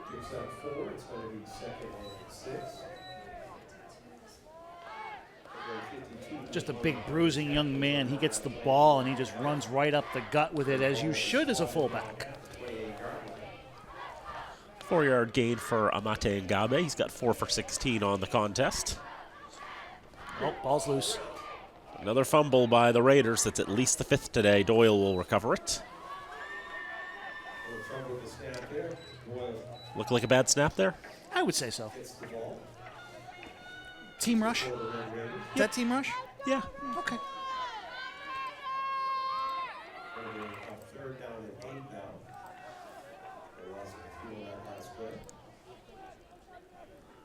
Minus 2 yards there to the 26. Whoops.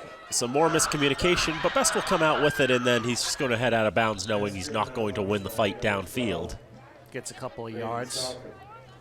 Still, they're going to end up punting there. 4th down and about 6 or 7. About 6. Gets back the 2 yards they lost on the fumble.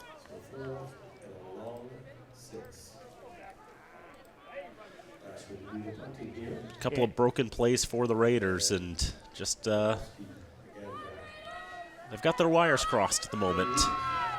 Try to keep it away from Krakowski. And It's that's definitely another- going to be away from Krakowski. That's going to be a terrible snap, and Lashua's just going to have to improvise. He's running and just seeing maybe can he stay on his feet for long enough. He just doesn't see that he's in a position that he can punt it, and he'll be taken down at the 16-yard line. So Sharon's going to end up with short field there, and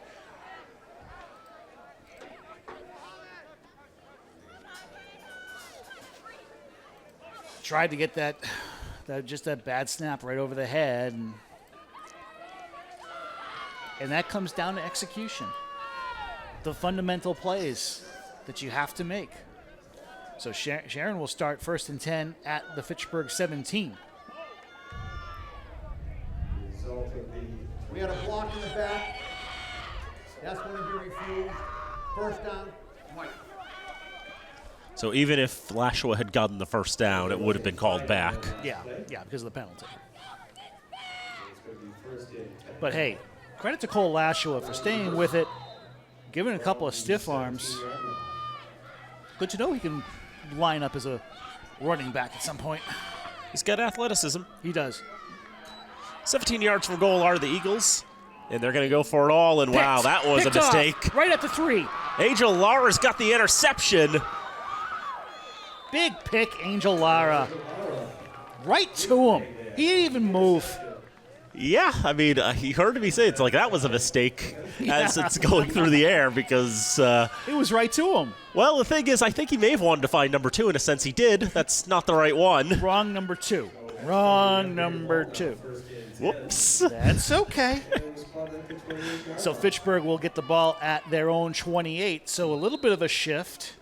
You know, Angel Lara, it's his first career interception. He's never going to have an easier one. It was like it was on a string. It was as if he was the intended receiver all along. It was a perfect throw to him. It was. I formation for the Raiders this time. Again. Right. 1st and 10. Best play action. Ready to throw downfield. He doesn't see anyone. Now he gets a throw off. And that's Lashua winning the battle. He had no right to catch that ball. And he gets another 7 yards. And the ball gives him another 7. Wow. And that was a nice little wounded duck. Also, you want to give credit to that Fitchburg up man who came backwards to give Jerome Best plenty of time to throw that wounded duck. I thought that was going to be picked, but you look at the athleticism of Lashua, the size of Lashua, he muscled that ball away and got another 6. He got that touchdown against Lunenburg earlier this year where he basically muscled the ball away from a defender. And now Ortiz up the middle. Still on his feet, another maul formed. It's still going to the 25-yard line. I have no issues with this. That's brilliant. That's execution. Where has this been? And what everybody's going to notice is, those last 2 plays, just all the players joining in to push the pile further. A form of a tush push. Has that been outlawed in National Federation? Raiders ran one for a 1st down. They're running one here, and Vesta's just going to run forward to get 7-8 yards. The beautiful QB sneak. It's just like the QB sneaks that Fitchburg had in the 90s. Looks like one young man is down, slow to get up. We're going to have a timeout on the field. And that's okay. We need a little bit of a break. That was those last three snaps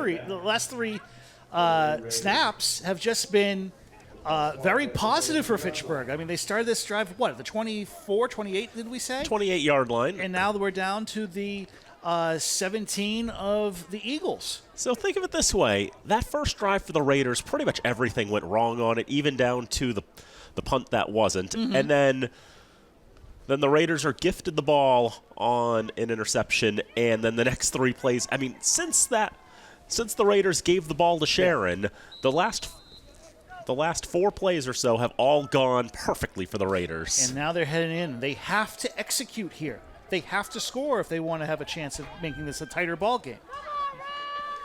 So after the timeout, Ortiz gets down. He gets the carry on the first down for the first down, as Herman Cherry and Eli Ravitch combined for the tackle. That was easy for you to say. From the 14, 3-yard gain. Ortiz in the eye, and Gabe in front of him. It will go back to Ortiz. Found some room on the right side. Gets wrapped up by the ankles. Same tacklers as last time. Just a hard run by Ortiz, and he's just been such a breath of fresh air, like I said in the first half. Since he's introduced the jet sweep in that game against Neshoba, he has been just a godsend for Fitchburg in the run game. He's adding that extra wrinkle. He is a senior, though, but it's good to see him contributing as much as he can for the rest of the campaign. 2nd and 5. The Ortiz again is not going to be able to escape Herman Cherry's grasp this time. TFL. Back to the 13. A solo tackle for a loss there. So it's 3rd down. We're in the I formation. The 2000 team is here. Why not? Run right. Ball sort of in the middle of the field, closer to the left than the right. Yep. 7:25 to go in the 3rd quarter. Sharon leads 30-6. A pistol look this time. Amate Ngabe to the right of Jerome Best. Laguerre gets the handoff. Laguerre gets it on the sweep, going to the right side. Shook out of 2 tackles. Seaman will get the takedown at the 11. You got to get the first down. You got to try to get the first down. First, the line to go is at the 4. You're at the 12. You need to keep this drive going. You need this big 4th down conversion right here. They give Laguerre just the 1. 4th down and 8 for the Raiders. 4 receiver set. Ortiz in motion. They'll go to the left side. Best wants to throw. He does throw. It's broken up. Herman Cherry got the position on Ortiz. Got his hands around him, knocked the ball away, knocked Ortiz down, and brings the drive to an end. I mean, good effort for Fitchburg, but they just faltered at the end right there. Just ran out of steam. Sharon will have the ball back with 6:23 to go in the 3rd quarter. 88 yards from goal. And they've got the wind at their back now, just like they did in the 1st quarter. Krakowski on the handoff. So many times he's been able to find room when he runs. Best and Hartwell Cormier will combine for the tackle. Just short of the 30-yard line. Solid athlete, Krakowski. Looks like he might be, oh no, he is up. But there is a young man who is down right now. Can't really tell who it is. I can't see it either. There's a flock of eagles in front of us. But Mr. Toomley is coming over. Paul Deege is coming over, so it's one of our boys.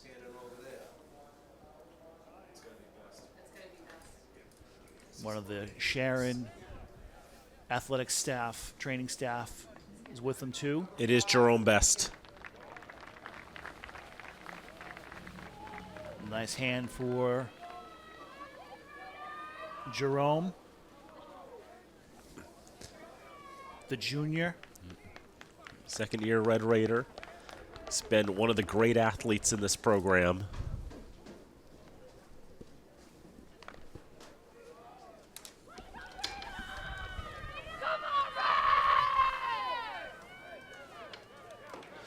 Found an HDMI cable. Maybe our monitor will be back up. First and 10 on the 15-yard run by Krakowski. He's now at 8 for 134 today. But Shafain wants to throw. He goes left side, finds Wyatt Young. Completely wide open. Young makes a man miss, and he's down to the 40. He's down to the 30, to the 20, and Cruz is going to make the tackle. Huge, huge pass play.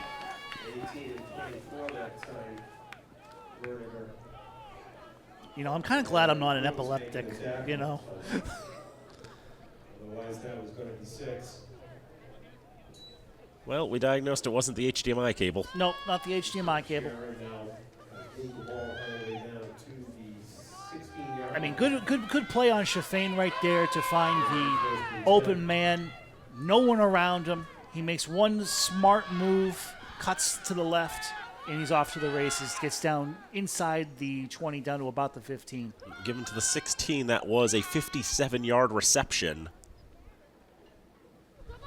Big arm for Shafain, and he wants a touchdown. Wants Ian Ford. It's incomplete. Tipped by Cruz, then off of Ford, and then to the ground. And Cruz came up with it in the end, but they say it hit the ground somewhere in the middle of that, too. Fitchburg secondary improving game by game.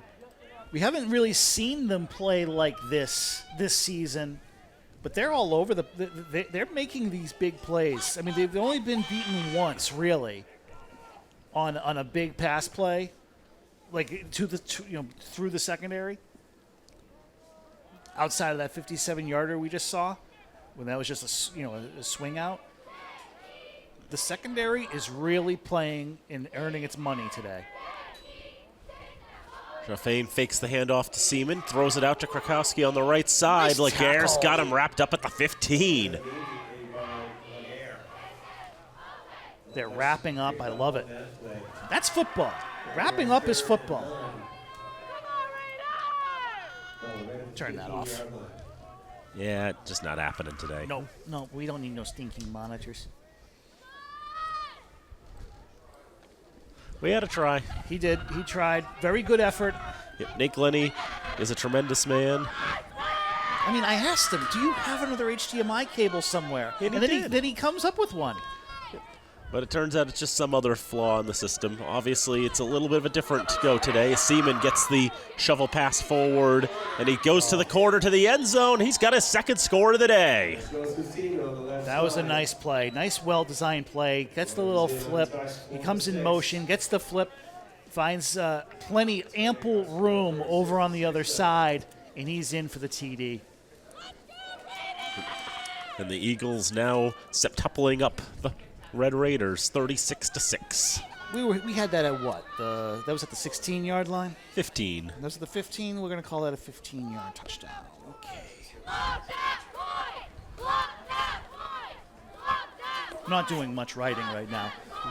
The interview took a lot out of me. It's like, I don't need to jot anything down. The story's done. Wings got the conversion there. I can always send you these stats after. That's okay. Well, you'd have to send them, as soon as the game is over, because I'm going home, I'm writing, I'm going to rest, and then I'm going to be at Doyle with you. But we're going to be on opposite sidelines. Mm-hmm. You're going to be over on that side. Touchdown is good. I'll be on the other side. We had a dead ball unsportsmanlike on 5 white. That's 15 yards. We'll be on the kickoff. So that's 38 now to 6? 38-6? 38-6. Wang gets the conversion and a penalty for his efforts, and so it'll be a kickoff from the 25-yard line. So our score now is 28-6. And there was a penalty after the play, which will be included in this kickoff. I mean, we're in the third quarter, but, you know, it's not too early to look about what's going to happen tomorrow with the non-playoff games, and hopefully Fitchburg will have a home game. Even though they've had 5 home games already? Yeah, that's going to be one of the challenges is will they be willing to give Fitchburg a home game knowing they've already had a 5-3 split? I mean, when you look at it over the last few years, Fitchburg has not had many home games in the non-playoff round. There was, one year where they went 4-4 Right. home and away. Lashley was going to get the return here from the 43-yard line. Still on his feet, showing the moves. We know he can make moves. He's going to get to the 45-yard line. Cole Lashua is going to be a big part of this rebuild, and he is just a tremendous athlete. Not only that, he's a tremendous young man. Good student, model student. He is the epitome of the student athlete. I've enjoyed watching him play, and we should be able to enjoy him play for many more years to come. No, 3 at least. You know. Yeah, that's how I'm describing many more. Okay. Relative terms, because we know there's only so much eligibility to go around at this level of the game. Yeah. Jerome Best is back in the contest. He's going to get that throw over the Nice middle, short and he's screen. got Lashua. And now watch how difficult it is to take Lashua down. You need 3 guys. Yeah.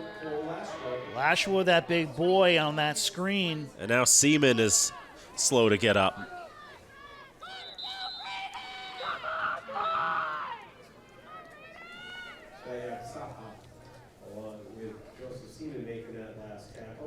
You know, I had said a couple weeks ago that, maybe we can get Cole Lashua more into the offense by lining him up a little closer to the line. What'd you see on that play, Danny? He was a little closer to the line. He made the play, gets a first down. Best taking the snap and going with the quick throw. And so often when he throws, it's usually he's waiting for the play to develop, then he tries to throw downfield. Right. A little bit of what Fitchburg State's had to do this year when the line's a little overmatched. Whoever's at quarterback has to take the snap and be ready to get rid of it very quickly. And there's nothing wrong with going with a quick slant or, just a short screen over the top.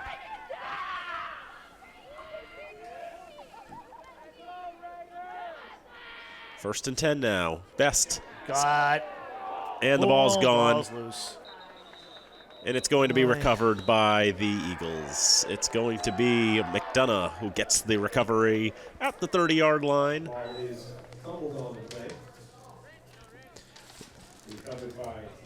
Randy Wang from behind. Best didn't see him, as you would expect. It's like there's a child safety thing on this thing. Oh, there we go. Would you like a Hershey's Kiss, sir? We'll have one. There you go. It's a casual Saturday afternoon football game here at historic Crocker Field. And as Mr. Sweetie alluded to, I'm calling the Leominster game later today. I don't know if anyone's ever done Fitchburg and Leominster football 2 separate games on the same day, but I believe Mr. Clark and Mr. Flynn did at one point. God rest their souls. I can believe that. Here's Krakowski again. Oh, boy. Krakowski's out to the far side. Krakowski still on his feet. Now he turns around a 47-yard line. That was Krakowski zigging and zagging a bit there. Go on, let's see if they can get Krakowski to 200 rushing yards on the contest. What's he at right now? Well, with the 23-yard run there, he is going to be up to a total of 157. Wow. Yeah, if he got into the end zone, he'd get to 200 that way. I had a lot of Thanksgiving Halloween candy left over. I only had 5 or 6 trick-or-treaters on my side of the Fitchburg, so I had a lot of candy left over.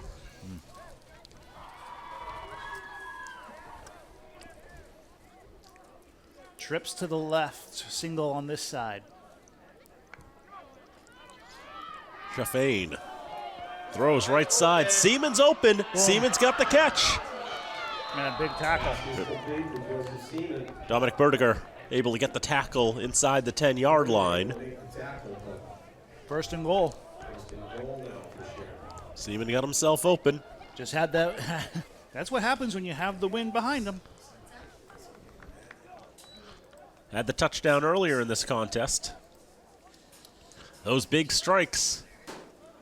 Thunder and lightning. 9 for 22, but 228 yards for Sharon. Thunder, lightning. The way you love me is frightening. You better knock on wood. Oh, my mic was on. As it has been, you're 8 yards from goal are the Eagles. Play action to the right. That one hops in the dirt and is incomplete. The imaginary dirt. A little bit of crushed rubber popped up. On the synthetic turf pellets. The bottom of my Hershey Kiss here says, it's Leviosa, not Leviosa. Yeah, Harry Potter themed. Yeah. There's a lot of Harry Potter candy in my bowl today. Yesterday, I should say. Which is not a bad thing. Just sort of ties in with the whole spirit of the holiday. Yeah. Second and goal from the 8. Chauffain under center. It's Brady Chauffain. Will pitch it to Krakowski. Krakowski puts on the moves. Very good running back. Flag down. Tackled by Lamboy at the 6, but maybe some... Looks like it's in the area holding. It's going to be a hold. Holding. Offense. 10-yard penalty. Repeat second down. So I'll move him back a few. I've always liked how Bob Bonsi will put the penalty yards on his fingers. Now, it seems redundant when you're doing a game here, but if you're doing a game at literally any other any other high school football facility where there isn't a microphone on the official, then that's actually really useful. But that's the beauty of FATV and the volunteers here. They go the extra length to make the experience palatable for not only the viewers at home, but the people here in the stands as well. I mean, it just goes to show, the quality of facility we have here at historic Crocker Field. That too. Make it a place to come to, a place that you can enjoy football. Krakowski's got the catch. Looks like that was going to be underthrown too, but he reached back and grabbed it. Krakowski. Down at the 10-yard line. Helped up to his feet there by Daniel Munoz, another freshman.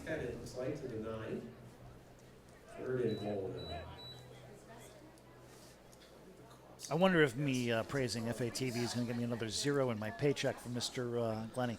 Yeah, perhaps. Yep. Especially for the way you handled those interviews with the 2000 football team. That's what I do. I interview people. I ask questions. One of your great strengths. And then I tell people I don't ask questions anymore. 9 yards from goal. Here's a throw out to the left side. That's going to be caught by Cherry. Laguerre's going to make the tackle as he falls forward to the 2. Fourth and goal coming up now for the Eagles. Now, looks like they're going to have it at about the 2. Here's the thing. If I'm Sharon, I don't think I snap the ball here because you're up by 32 points, which means you don't get another snap. Mercy will be declared. Well, we're in the third quarter, right? Yep. And 32 points, that's above the Mercy line at three-quarter time. And, in fact, Sharon will not run a play, and Mercy shall be declared. Sharon has... Three-quarter time. What are you, Australian? Made that same joke last year. Do it for the third quarter now. Oh, that's right, I did. Yeah. 12 minutes now on the clock. Did I? You did. Did you review our tape from last year before? No, I just happen to remember that one because it's like I'm one of those people who will use the terms 1/4 time and 3/4 time for an American football game. And you know what? I dig that. I totally do. I think I'm not picking on you, Danny. I'm praising you with a sarcastic tone. So now, as it's 3/4 time, while I have a moment, I want to have a question answered. Okay. Where in the wide world of Massachusetts is Fitchburg High going to in girls soccer? Oh, that is a good question. The brackets came out while we were on the air, and the answer, Fitchburg girls soccer is the 35 seed, and they will be going to Dighton Rehoboth. Oh, good Lord. Break out the big yellow bus. But, yeah, that Fitchburg girls soccer team, they are the heart and soul of this school right now. They're the best ball team that we have. And they're looking to break the glass ceiling a little bit further and get a win. They have to do it on the road in their second try in the postseason. Last time was 2019. They went down to Tantascwa and they lost 3-0. But hopefully this group will be able to hold together and get us a couple of goals and maybe even a win. If winner of that game will go to Norwell. 4th and goal. Short throw. It is caught. And Krakowski battling for, and he will get into the end zone. Touchdown, Eagles. What a day for Matt Krakowski. That's what, his 4th touchdown of the game? 3rd? 4th?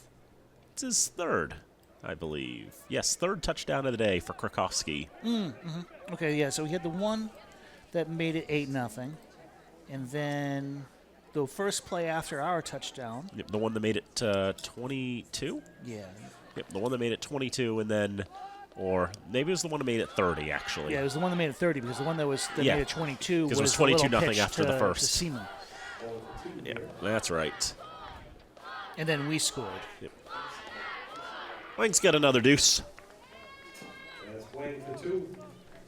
And now it's 46-6. I will admit, I was not expecting this. I wasn't either. I was thinking it was going to be just a little bit closer. Yeah, it seemed like, these two teams have been relatively even. You mentioned Sharon has been trying to schedule teams that are sort of on their level. Yeah. And Fitchburg has sort of felt like they've been on their level, but I think there's just sort of a matchup issue that the Eagles are greatly exploiting. Yeah, and when you can't hold on to the football and you have 4 or 5 fumbles and you don't execute when you have the opportunity, you're not gonna win a football game, and we're seeing that clear as day here. By the way, the Monty Tech girls soccer team also made the playoffs. They did. Good for them. Where are they playing?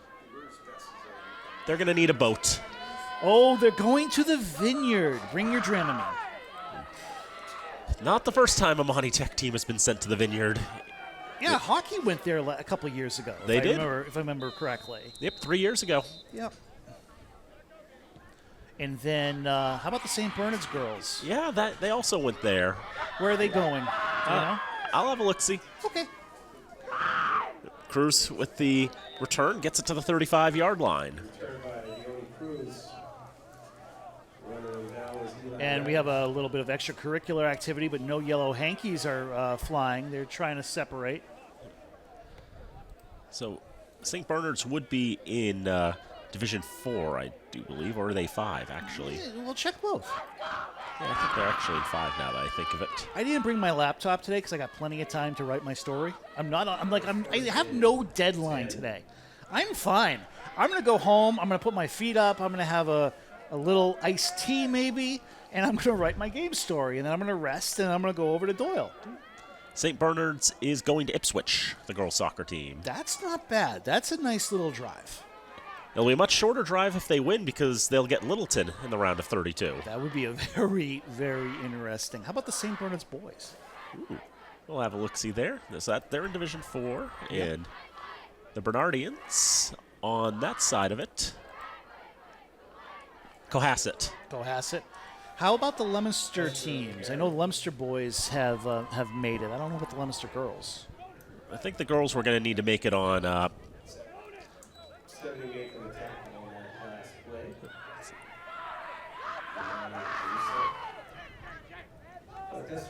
good handoff on first down. I concur. I may have brain farted and forgot who got the carry, though. That's okay. Hester got this one, though. Ran right into a brick wall.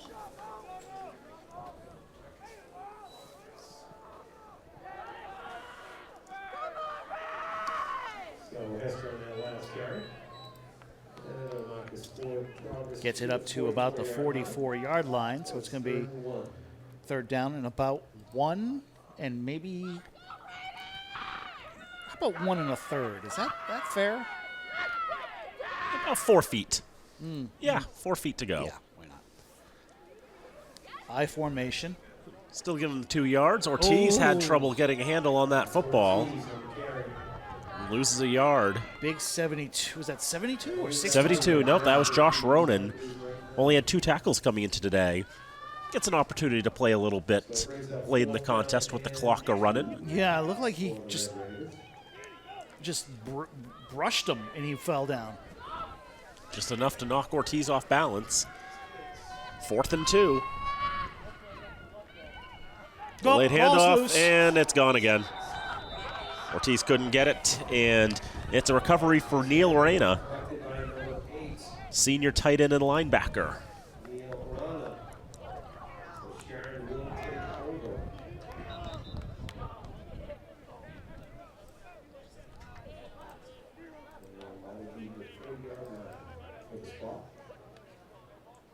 It was going to be a challenge. It may not have been good. The Raiders may not have gotten the first down anyway, but that is yet another turnover. That's the 4th lost fumble of the day. Good Lord. And at least the 7th fumble I've put into this book. You call that a book?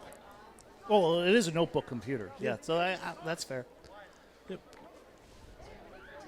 Don't you love our relationship, Danny?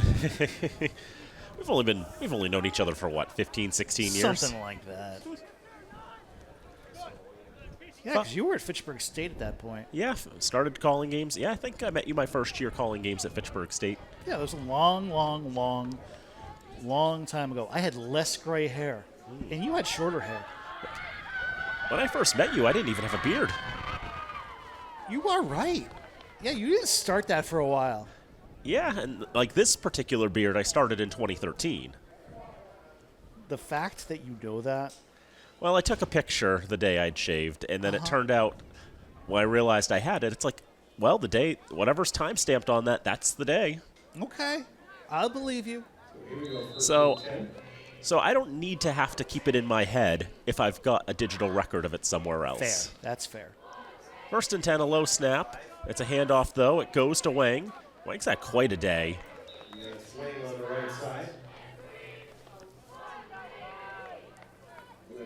It's actually Wang's first proper carry of the contest. Yeah, he's had a couple conversions, and he had the fumble return. The fumble return for the touchdown. Gets 10 yards there. Yeah.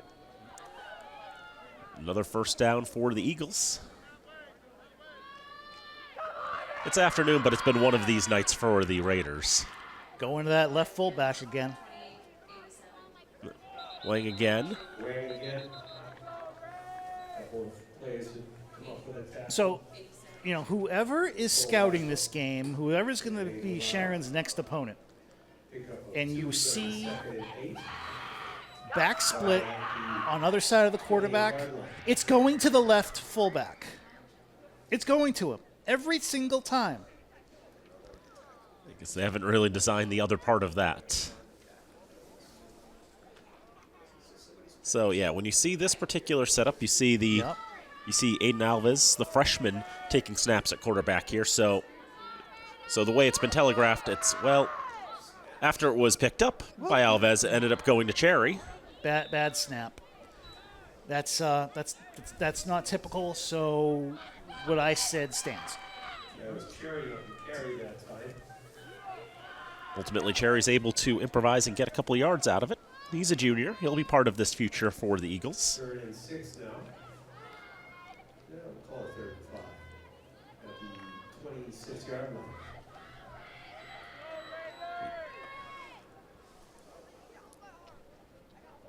I mean, there have been some runs that Krakowski is on the ball, and then he's already gone. At this point, I've come up with the shtick here in the 4th quarter. I should try to wedge in as many Eagles songs as I can. Take it easy. That'd be one. Here's Wang to the left side. Puts a man on the ground and steps out of bounds the 15-yard line. Everybody Wang Chung tonight. That's not the Eagles. It is not. That's okay. It's still a great song. I will hear no dissent. You aren't going to hear it from me. Okay, good. 15 yards from goal, 2:30 to go in this contest. Sharon up by a boatload. It'll be their biggest win in quite some time. Absolutely. I mean, they could probably just knee it out here since it's first down. I mean, it's possible. I would. There's no need to punch it in now. No need to rub it in their face. Take a knee. No, they're not going to take a knee. I don't think quite yet. Okay, fine. Timeout. Or you can call a timeout, and the clock will still run too. Yeah, so then they can take a knee at that point. That point. Good call. Good call, Coach. All right. Next opponents for these teams. Fitchburg will be playing a team to be confirmed tomorrow. Meanwhile, Sharon will be playing a team to be confirmed tomorrow. Unless, of course, teams choose to opt out, which they can also do. But why would you do that? I mean, unless you have like a ton of injuries, you're playing next Friday. Yeah, you should try to play if you can. So each team is entitled to 2 consolation games. Yes, they are. Fitchburg will have their Thanksgiving game against Leominster. Sharon will have theirs on Wednesday the 26th against Oliver Ames. And we get to see Leominster tonight. This will be my second time looking at the Blue Devils. And I'm looking forward to see how they do against Grafton, because Grafton is one of those teams that has really come on in the last decade or so. Yeah.